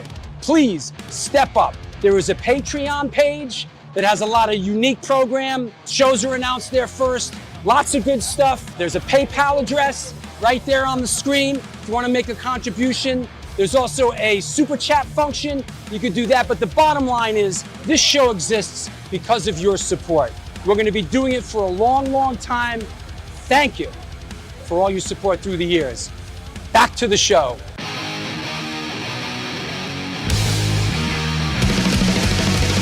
Conditioned by indoctrination, conditioned by society. You're a victim of the digital age, a 21st century casualty. Open your eyes, you're losing control. Open your eyes, put down the phone. Conditioned by misinformation, it's just the media telling us lies. Decipher fiction from the truth, society's slow and tragic demise. Open your eyes, you're losing control. Open your eyes, put down the phone. Everyone's got their... That's what's up. It's the New York Hardcore Chronicles Live. Good to see so many friends and loved ones. Al Mitchell, brother, good to see you. Everybody else out there. Nice crowd today. I want to mention quickly some upcoming shows. 1 week from today, we're doing a new music show, talking about some new releases, including Rebelmatic. We're going to have Creature on, and Scott Earth of Silence Equals Death. And we are also going to do the reveal for the 450th show. And I'm going to give you a clue, a hint. Let's not turn it into some crazy ass guessing game. But wait, excuse me? I'm just doing a little dance. What's that? Why are you not coming up? Hold on. Why am I not seeing you? Oh, there you are. Sorry. This is my happy dance. You know what it. You know what it is. But Oh the my God, I'm so 450th show. What's a good vague clue can I give everyone? And please don't turn the chat room into a friggin' guessing game. I will say this: the guest on the 450th show was in one of the most influential and beloved hard rock heavy metal band. Is it fair to say heavy metal? Would that be right? Heavy metal? Heavy. Heavy. Listen, on the Mount Rushmore of heavy music, dare I say heavy metal, this band is certainly on Mount Rushmore, and this guy's in it, and he's going to be on the show. And I will say, it's not Mick Jagger, and it's not John Lydon, okay? We're talking heavy music. That's the first clue. One of the most incredibly influential heavy metal, hard rock bands of all time. We got a big guest coming on. It's a big one. It's a big matzo ball. You know what? That's a good guess, actually.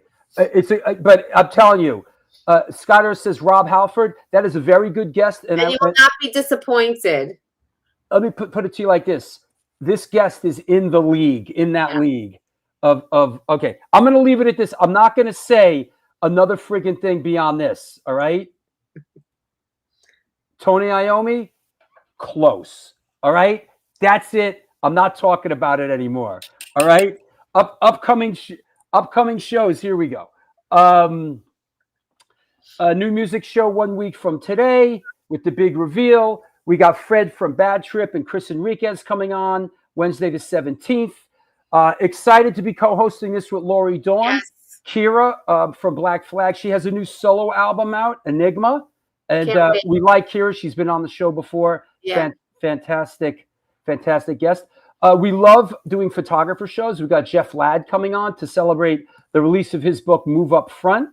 Pat Flynn of Have Heart on Wednesday, July 8th. Joey Vera co-hosted once again by Lori Dawn. Yep. Hey, when are you just going to host the show? And I could just like be behind the scenes, like putting pictures up. Hey, anytime. Joey Vera, co-hosted by Lori Dawn. Yep. Bob Burt, co-hosted by Joel, who might not have his voice back.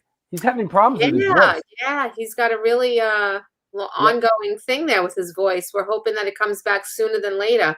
Yep. Yeah. Blag Dahlia of the Dwarves on July 26th. And Ty Tonkin of Slapshot on August 2nd.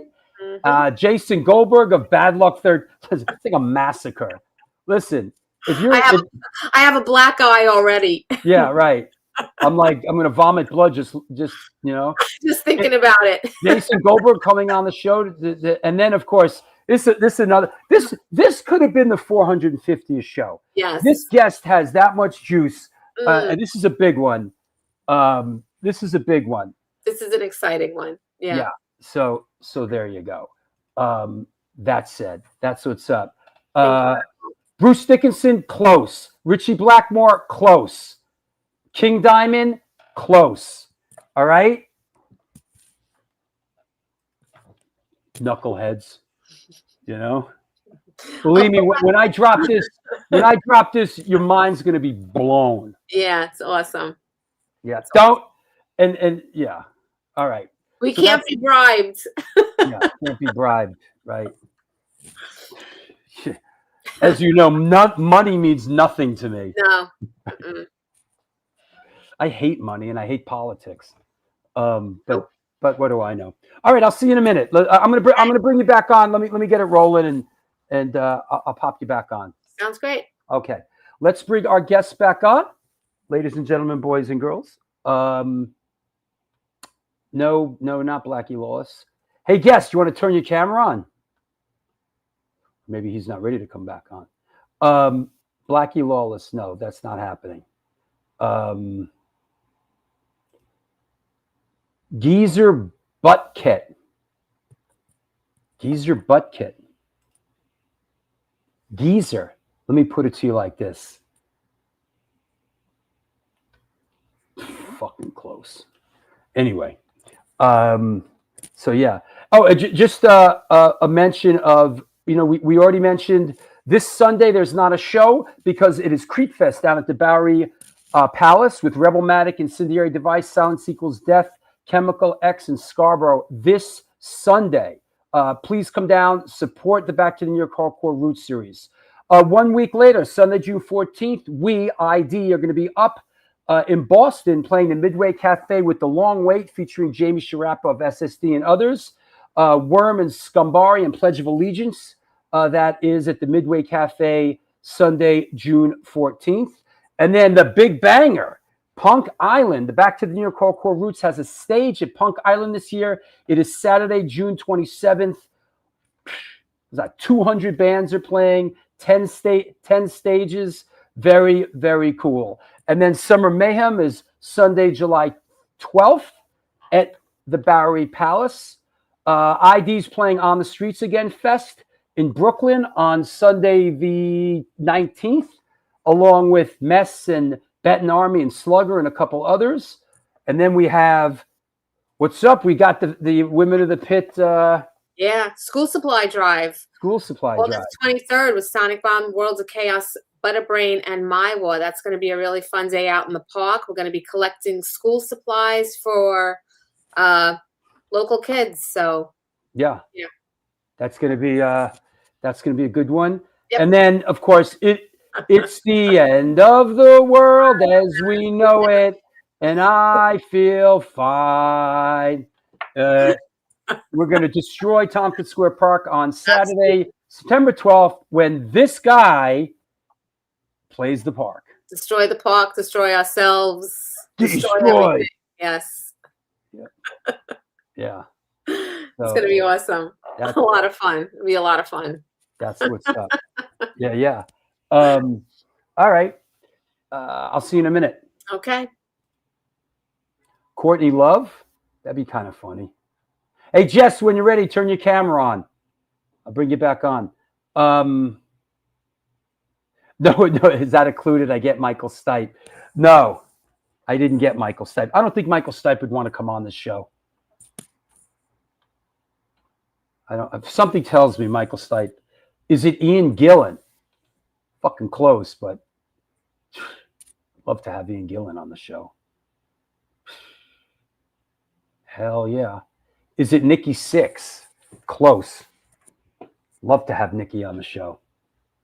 Nikki Sixx, good dude. I'd love to have Nikki on the show. That'll happen one of these days. Please tell us what is. You know what? That's got to be the next clue, because I'm going to fucking blow the whole thing out right here.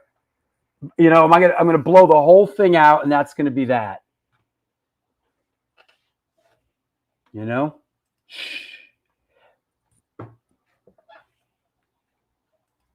If I give you that, then it's like, you know. Hey, I want to thank. Hey, listen. Please support the show. The show needs your support. Patreon. There's the link. Here's the QR code. Show needs support now more than ever. Support's been waning a little bit. I know people take it for granted. We've been here for 6 years, but it's your support that makes the show happen. If you're watching the show and you enjoy the show, please get on Patreon. There's like a $2 tier, a $3 tier, a $5 tier. It's your support that makes this happen. Seriously. So please. Oh God, will you guys shut up in the chat room already? You know, now you're friggin'. I can't even comment on it. You know, Kerry King. I'm gonna go through all of it. It's not Kerry King. So if I'm not addressing something as it's not Tom Araya, it's not Tom Araya. Yep. Whoa, Laura Zeitlin. Hey, Jesse, you out there? We're waiting for Jesse to come back. When Jesse comes back, we'll bring. Hey, Laura, how are you? It's been a minute. You know? Yep. That's that. What else? What else can I kill some time with? Been a Patreon for years. Jimmy Page. Could you imagine? Good God. That's a good guess, though. Cliff, John Paul Jones, and Jimmy Page. I'd love to talk to Jimmy Page. You kidding? That's like in my people say, who would you like to interview? You know, Roger Waters, Bob Dylan, Jimmy Page, Kronos. Didn't we have Kronos on the show? Didn't we have Kronos on the show? 450 shows. There he is. So let's bring our guest back on, ladies and gentlemen, boys and girls, my friend and yours, Jesse Malin. Hey, Laura Zeitlin just tuned in. Hey, Laura. I was just talking to your friend Terry there, Drew. Oh, yeah. Yeah, I was in the other room, and I was like, I got to go back. I got to talk to Drew. I hear my name. He called my name. You know, we love Terry, man. He's a big part of what we do, man. He's a great guy. He really is on our team and feels for us, and he's great. He's great, and Salman Eddie's great, and bartender Rebecca is fantastic, and barback Alex. I mean, these are really, like, we feel for these people, man. We love these people. Yeah, I love them too. And, you know, I just, you know what I was thinking today about, because we're playing on Sunday. We're playing your place this Sunday. We are playing the Bowery Palace, and we're doing pre-fest. And I was just thinking today, because I had yesterday was my anniversary of getting married on that stage. Wow. by Vinny Stigma. Pretty great. Yeah. So let's continue in our journey a little bit, and let's try to get to current events at some point. But another great part of the book was sort of the arc of this band, Degeneration, and sort of the adventures and what you guys went through. And I was talking to Neil Zum Osberg today about this show, and he said, I'll never forget seeing Degeneration at the Continental, and the energy that band had. It was like almost like you were seeing like a hardcore band, like that kind of incredible energy of like when you would see the Bad Brains of the early days or Black Flag, and Degeneration had that sort of energy, and they were an incredible band in that moment in time. Could you give us any sort of perspective looking back on Degeneration? Well, it was 5 friends and 5 people that, you scare me with this photo. You got a different one? Yeah. I got another one. Loved each other, and it'll probably be worse. And just, we could get up there. We were like a real thing, whether you liked our music or not. We hung out together. We loved each other. We hated each other. So we would take all that history and all that energy and camaraderie or hatred and bring it on stage every night. And me and Danny, and that was really fun. But we loved rock and roll, but we came from a hardcore punk background, so a lot of that was in there. A friend of mine, Nick Solaris, English Nick, was describing us once to somebody, and I was like, oh, I never like when people describe our band, but because what are you gonna say? We're rock and roll. But he was like, it's like a glam glitter band meets like a hardcore band or something. I was like, I'll take that. But yeah, I think we had that approach. Musically, maybe it wasn't so much hardcore, but there was that thing that we all grew up with. So we tried to, live that way too, even at Continental. Yeah. Those early shows were really fun and special. And between Roger Davis there and Trigger, they all treated us really well. It became our home away from home. So yeah. I didn't notice this before, but now I'm putting this photo up. What was going on with the number 13? Oh, I don't know. Maybe Howie Pyro's favorite number or something. He wrote that on me or something. I don't know what that was for, what that day was. I feel like this is a photo from somewhere in Long Island, but Messina would know. I think actually he does. He's right. He told me that this is from Sundance in Long Island. Yeah, there you go. Or Huntington Roxy or something. Oh, no, the Roxy. You're right. I apologize. Yeah, the Roxy. I love the bit in the book when you talk about Degeneration going out on tour with Kiss, and the great moment you had, and I'm so happy for you, when Degeneration opened for Kiss at Madison Square Garden, and the bit of how sometimes, when you reach the promised land, it's a little bittersweet, right? Yeah, it's a little different than what you picture it would be. I mean, Kiss was the first concert I ever saw, rock concert, at the Garden in the nosebleed seats, and I think it was 1977. I guess it was 10, and then by the time we got older, a little more jaded, and our manager and our A&R guy, we got the Kiss tour. It's their reunion tour, so they're all wearing the makeup and the outfits from the '70s and playing that kind of set list, and it's Ace and Peter and the whole deal. So, all right, that's cool. It's cool. And we're sitting in an Italian restaurant looking at the itinerary. All right, open for Kiss, 1996. And then, boom, it says July 26th, Madison Square Garden. Like, okay, we're in.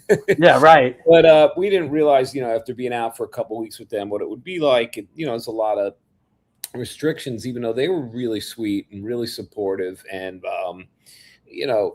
they were personable. They came in the dressing room and everything. But at the Garden, yeah, funny stuff. I mean, to me, it was so big in my mind. Now I go there and I was just like, what, but I was had two women in my life that I cared about a lot. And I thought I'll be really slick, and, they didn't really get along. And so I put one on one side of the Garden when I got my seats and one on the other side of the, of the Garden, and figuring they'll never see each other. But you could see across now when I go there. I'm like, and I was busted. And then I got busted for an open container. Kiss's road crew threw us out of the dressing rooms. And when Kiss went on, we had nowhere to go. And I didn't want to sit in the seats. I had seen the show 10 times, 20 times.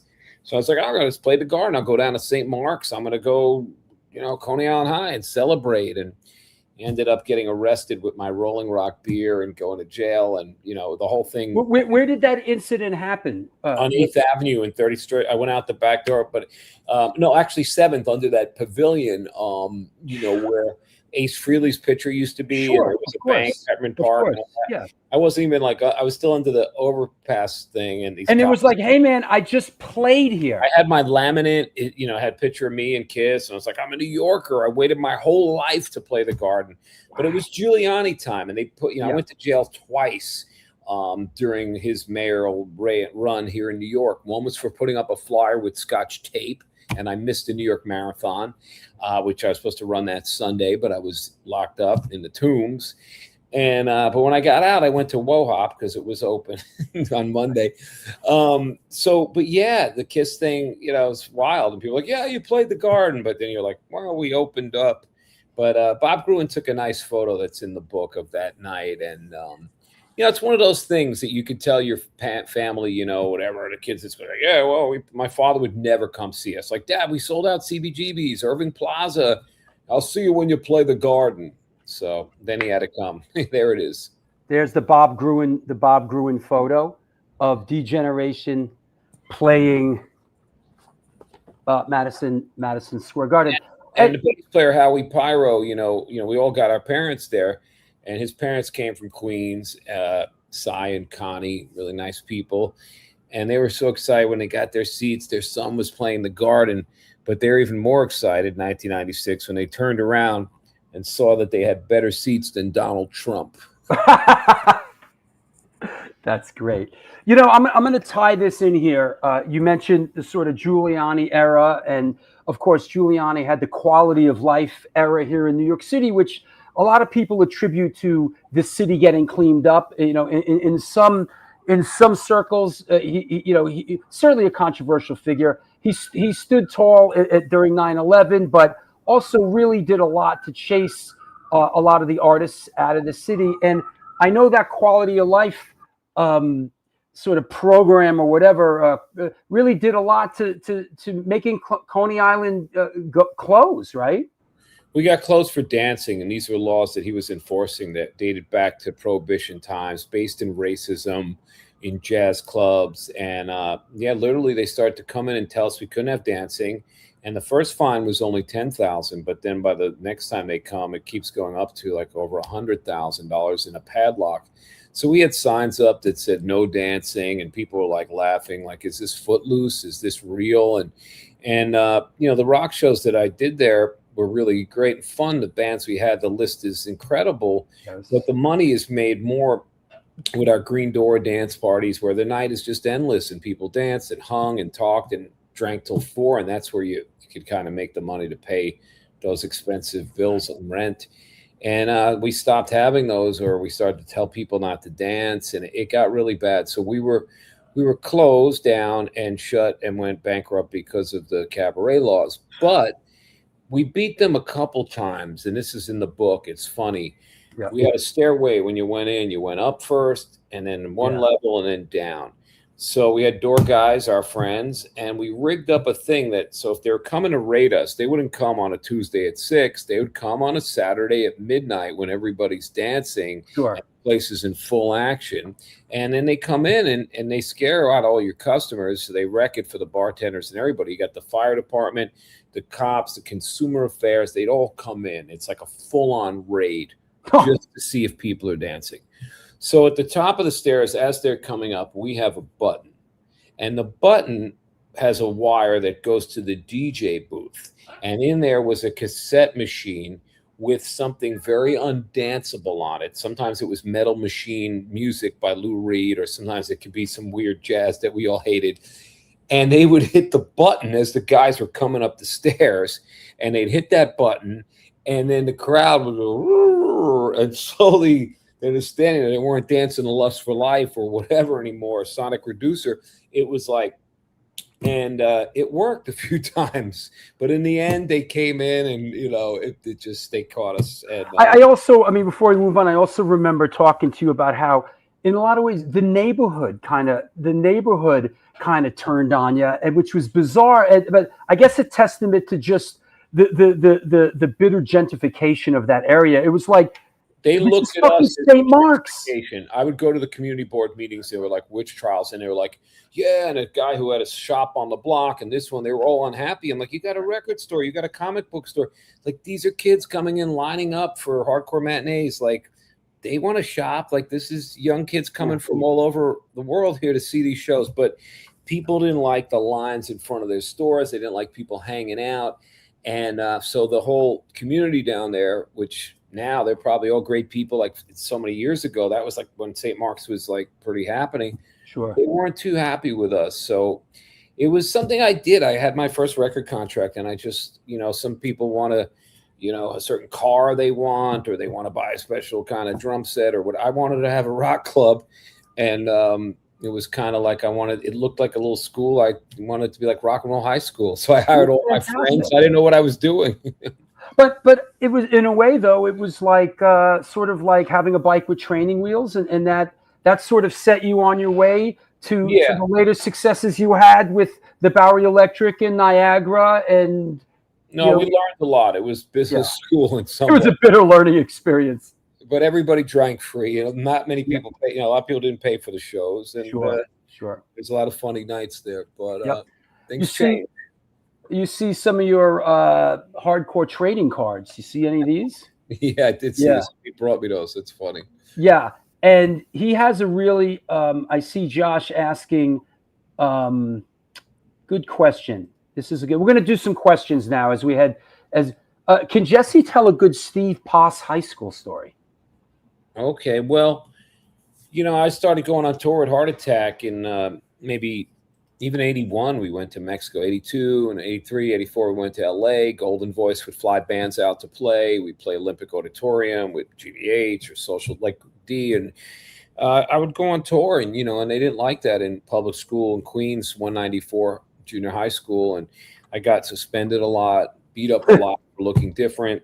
So one day I was standing outside of A7, and Andy Apathy, rest his soul, rest in peace, my friend, was, yeah, Jesse, you got to go to Quintanos, this school. You know, you go for 2 hours a day.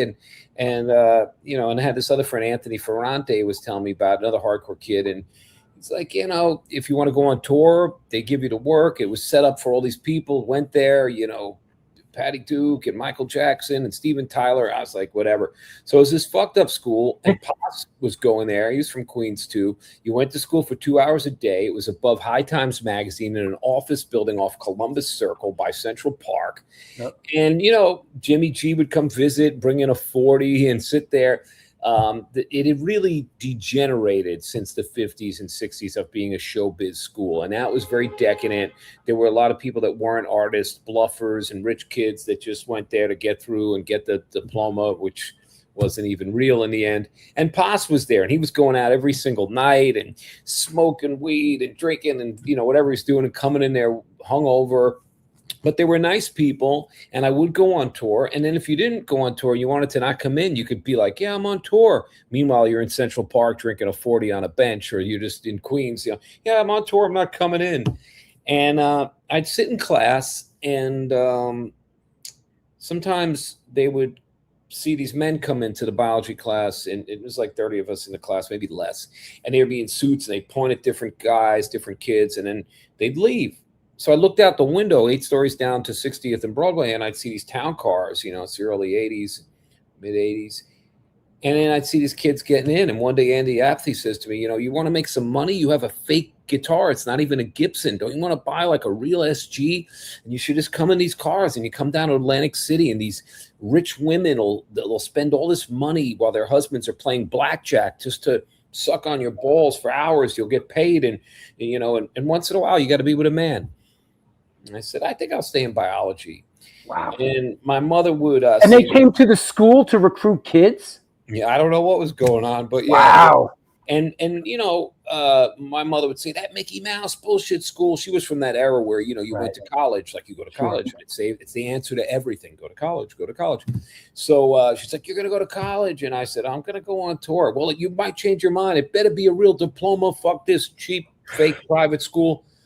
So my mom goes to the graduation, but she passes away right after that. And I found out years later, I'm sitting in a bar with Steve Poss at 4 a.m. We're both a little drunk. And he turns to me and goes, Jesse, that school we went to, Quintanos, the diploma's not real. It wasn't accredited for college. I said, it's fucking 4 a.m. We're bombed. Our lives are what they are. They're ruined. Who cares? It's 10 years later, 20 years later. And then he goes, and they were running a male prostitution ring out of the school. And I'm like, I guess I blocked that out. Oh, Yeah. That's right. That's what was happening. That. Yeah.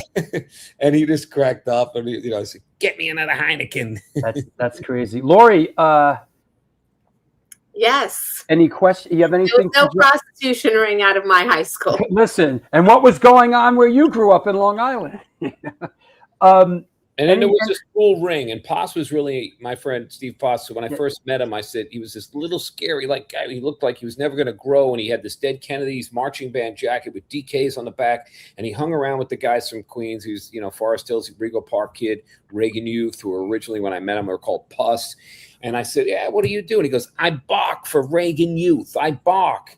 And I thought maybe he handed out flyers and told people to come to the shows like a barker from a carnival. But then I'm at A7, and they start to go into this weird guitar riff, and suddenly he runs through the crowd, Poss, this little peanut, and he grabs the mic and starts barking like a dog. He really is barking. I'm barking. In Dog We Trust that they had written. And I was like, all right, he barks for Reagan Youth. But I'm sorry. I remember when I first started coming around, or when we would come down from Boston, and Steve Poss and Todd Youth, they were like, I won't even call them kids. They were children. They looked like they were children. It was wild, man. They were young, and they looked younger. Yeah. Like Poss was like 12 and he looked 8. Todd Youth was the same thing. Lori, anything for Jesse? Yeah, I mean, what is next? I mean, I know a lot of times writing a book. Well, first of all, was there anything that you cut from the book? Anything that kind of ended up in a lot. I mean, after everything that happened to me with my health and this situation, I mean, I always care, about people's feelings, and don't want to bum people out or exploit somebody or whatever. It's your book, and whatever my version of what happened, but I kind of went around to a lot of the people in the book and asked them, I read them before it came out, like what, if they were cool with it. And a lot of people were, and some people weren't. And like, can you take that out? And can you change my name? And, just out of respect, I just didn't want to write a book at this point in my life and bum my friends out for the sake of some good entertainment. But I would say that some of the wilder stuff, some fun stuff, and some things I don't even think are that wild that people wanted out, but that tends to fit into the sex, drugs, and area of things, more sex stuff. And so some friends of mine have read it and like, wow, it's really great. I love it. And so people are like, yeah, you kind of went pretty easy on that. And I was like, yeah, so-and-so was having sex in the bathroom at Continental. I opened the door at 6 a.m. and they wanted it out of there. And then my other friend she was like, well, who didn't have sex in the bathroom at Continental at 6 a.m.? Right. But, it's in a way also, there's probably a lot of stuff to make it so you're not sitting there still reading it, both of you going, oh, Jesse's the guest on the show, I got to read 600 pages. We wanted to keep it, at that 300-ish mark and make it so, so there's a lot of editing. And I would also go through it with my manager, Dave, and be like, is this too much inside baseball? Like, about hardcore, about punk, and like, sure. I want it to be like, you have to know who Alec McKay is. And, No, I said it before. I mean, I've talked about this with Lori, and I've said it to everybody this week. I really think the book is very, very well edited. I didn't feel at any point like, like I got it already. It really hits the notes and then moves on. And I got to give that, most of that to Deborah Devi. So. Yo, Deborah, shouting out Deborah, you did a great job. Yeah, I mean, you're throwing all this information out, and then to be able to really sculpt it into this way, but also leaving things out that I feel like, oh shit, I wish I put that in, or this. It gives me something else to talk about on stage when I have to tune the G string or something. Yeah, sure. Okay, perfect. Yeah, and that was like my second question that led to like sometimes writing a book, it brings up all these things. And are there any plans for any other creative writings, maybe a play or a part 2? Well, yeah, I mean, it feels like it just came out and it was a lot. So I don't know part 2, but maybe who knows? But you never know. But Billy Jack Goes to Washington. Oh, that was part 3. But I think that, I think that went in from the book, and then we started to write a play, which is more about what's happened to me the last couple of years and wanting to get back on stage and finding a way to heal through music and community and New York. So I worked on a play called Silver Manhattan, and that's probably going to come back again next year. So it's like a book, a play, and I think the next thing is really, I mean, I put out a couple singles, but really to write a record, but because in my recovery, I do a lot of physical therapy, and everything I do, because can't walk, everything takes a real long time. It's different. So you got to pick your things that we need it. I need the outlet, but I got to pick the time to go and do that. And but yeah, I mean, you never know what could happen. Maybe they'll make a movie. Our friend Ditto, Robert Downey Jr. read his book, and next thing you know, Ditto's directing a movie, and Chaz Palminteri is playing his dad, and Diane Wiest is his mom, and he sneaks Eric Roberts in the film, and the film is great. It was fantastic. Great. And Rosario Dawson and all these people in it. But it's really, you just don't know. But I'm happy just to have that, like to be able to, that I was able to tell the story and that you guys read it and got something from it. That means, a real lot. I'm going to Europe in a week to promote the book and do a couple readings, and I have one in LA. It's a gift, and it's a real, something special to have that I, didn't always think would ever happen. So, and that sort of sets us up. You're going to the UK, Glasgow, Manchester, London, and then you're going to be in LA at the Roxy, San Francisco, and Wilmington, Delaware. Of course, getting out there, and when you're playing, it's sort of this is out with Derica. This is the band, right? Yes, some of them are with the band, and some of them are a trio. It's a little different, depends, but a lot of band shows in there too. It's a mix of things. Derek Cruz, has played with me for a long time, guitar and stuff, keyboards. Yeah. I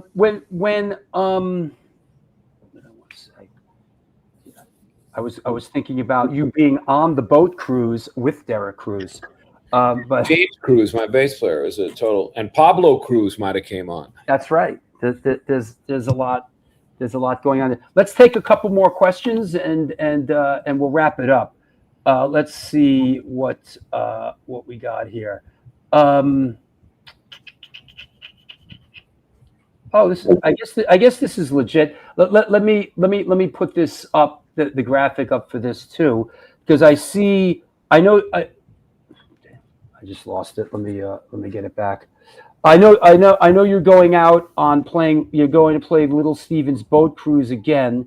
I'm going to get that flyer. But Steven asks, who's playing and how he's placed on the upcoming D-Generation reunion show on the Little Steven boat? Yeah, we're still figuring that out. There's a couple folks in mind, but we're going to mention that soon. But yeah, it's a good question.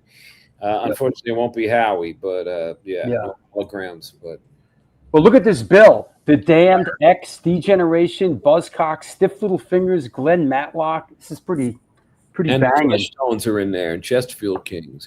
Yeah, Flesh Tones.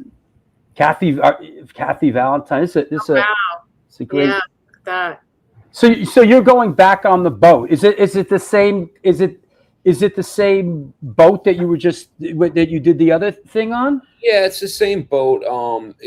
It's the same company that does all these different cruises. I had done the Outlaw Country cruise before, but it's like a hotel on water. I mean, it's huge and massive, but it does shake like we were talking about earlier before. And if you see that clip, or the clip that you played earlier is on the boat, and I'm holding on because I have a road case, an old Anvil case. I'm holding on to the case and the mic stand because I have braces under my pants, keeping my legs like straight. And I just want to stand up for a few songs. And with DJ, I want to stand up for the whole set, so I better really practice. But it's a balancing act. But yeah, the boat's moving. You kind of feel like you're doing that Star Trek thing from. Hold on, I'm gonna.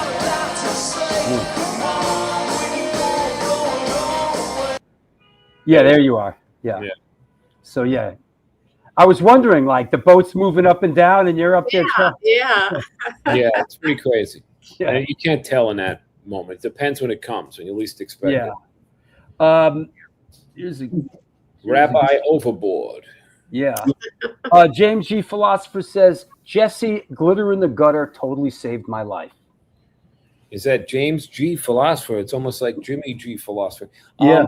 Thank you. Yeah, that was my third solo record, and that was a fun one to make. We did a lot of it in Los Angeles, and there's a lot of songs on that one. It was more of like a rock record. I think the first two solo records, I was playing more acoustic guitar with the band, and then this one I decided to make it more of a power pop. I don't know, whatever. Play my electric guitar.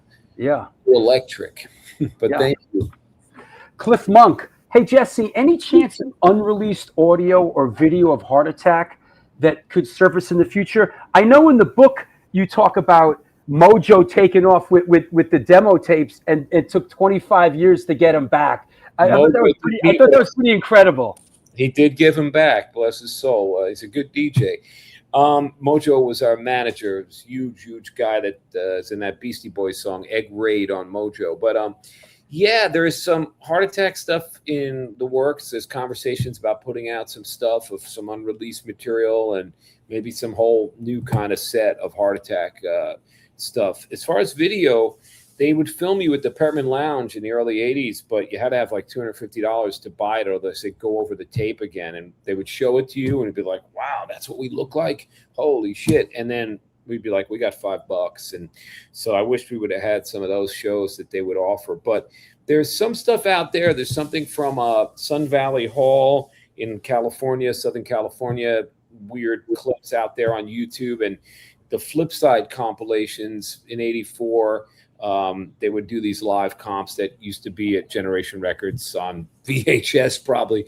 But it's out there somewhere. You need a Howie Pyro collection to go in and find it. But not as much. In those days, things just happen in the moment, and they live in here. But I wish, because it'd be funny. Yeah.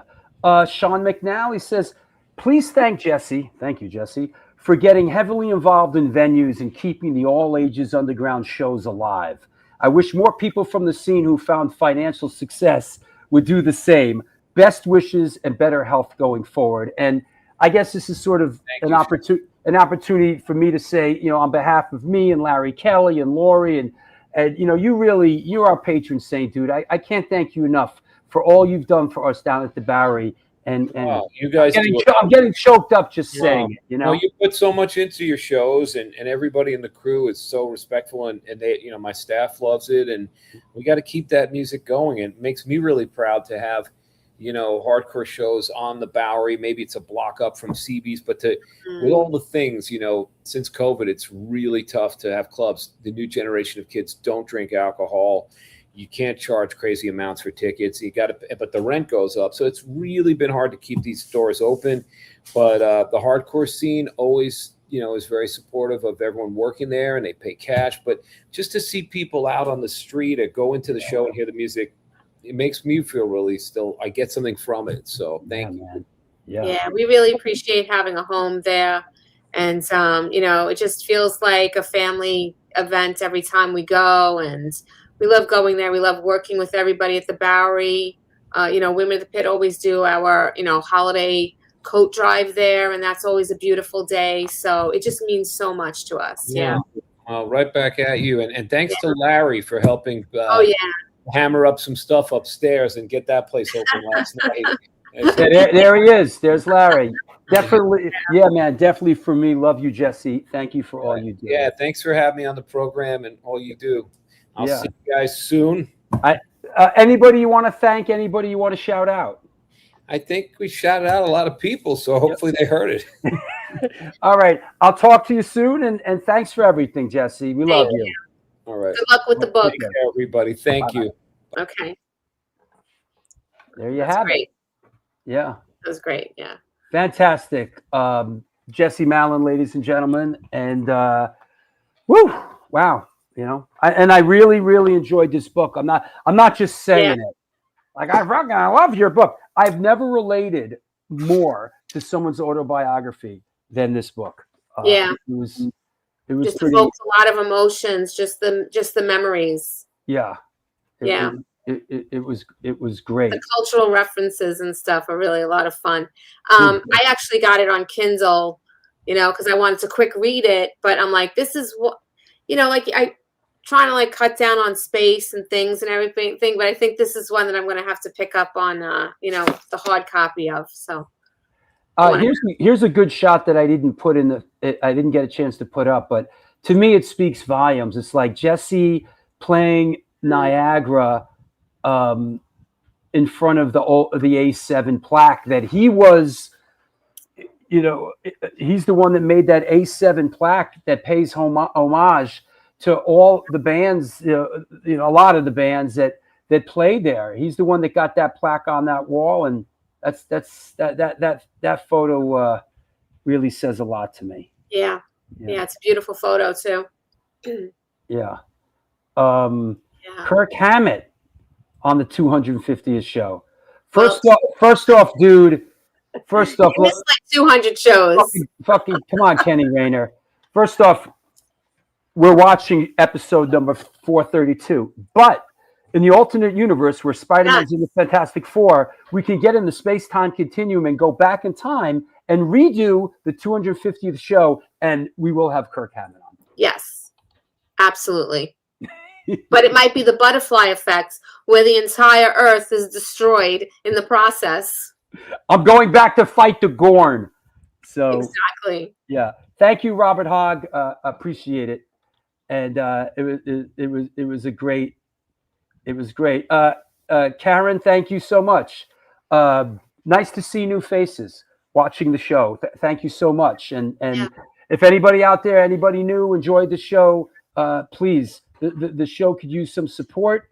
There's the Patreon. There's the Patreon page. There's a PayPal address if you want to make a contribution. You could do a super chat function, whatever.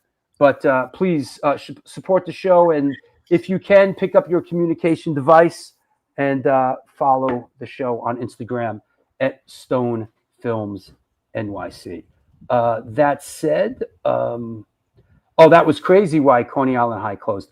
Yeah, it was Giuliani's quality of life. They just harassed them to the point that they dusted off and uncovered some old archaic law in the books that said some cabaret license law that you can't, no dancing. And it was literally, like Jesse said, it was like friggin' it was like Footloose. Yeah. No dancing. Like what? And they just harassed them. But I touched on it, but I also know that the neighborhood and St. Mark's and the fellow shopkeepers and store owners really, really turned against them also. So Yeah. Yep. Crazy. Yep. That said, Yeah. anything else? Listen, we hope to see you down at the Bowery on Sunday. Come down. Big show. Lots going on. You might get Jerry Only before me. You probably will, because Jerry Only won't do the show. I've already had it out with Jerry Only. And so good luck with that. Yeah, no skirts above the knee. I was just laughing at that. Yeah. Perfect show. Thank you so much. It was great. I knew it was going to be great. I knew he was going to be. Yeah. I knew he was going to be a great guest, and just another one. Everybody that's watching, we do. Of course, we have a stage at Punk Island this year, and Women of the Pit and Punk Rock Saves Lives is going to have a table right next to our stage. So it is June 27th, Saturday, June 27th, out at Randall's Island. We just ordered our cooling towels for that, so it's going to be. Yes. We'll be able to keep you cool and from passing out. Don't worry about the bands. It's all the same crap you've seen a million times. But you can get a cooling towel. That alone is worth the free price of admission. Absolutely. Absolutely. All right. So, Thank you. Okay. I'll see you soon. Okay. All right. Take care. Good afternoon, everyone. Well, thank you, everybody. That was the New York Hardcore Chronicles Live, episode 432. Our guest was, is that right, Sean McNally? Yet we continue. Some of those crazy blue laws from the 1700s and 1800s are still on the books in Massachusetts as well. Some of them are insanely dumb and quite hilarious circa 2026. I wouldn't doubt, like I could only imagine what's on the books in like Massachusetts and Philadelphia. I mean, could you imagine? Like, God. Yeah, a lot of weird laws in the 80s. Like I said about Giuliani, it's strange. He stood tall in 9/11. He was like Winston Churchill when the atrocity of 9/11 happened. But he also, he really ran arts out of this town. He did clean up Times Square, but yeah, very, very, very controversial figure, Rudolph Giuliani. So thanks a lot, everybody. If we don't see you down at the Bowery on Sunday, we'll be back here 1 week from today. Hold on, for the new music show. Right there with Creature and Scott Earth and a couple others. So thank you all so much. We will see you soon. Until next time, do good things, and good things will come to ya.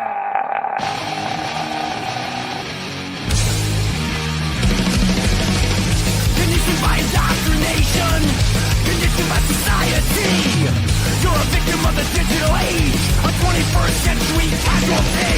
Open your eyes, you're losing control. Open your eyes, put down the phone. Conditioned by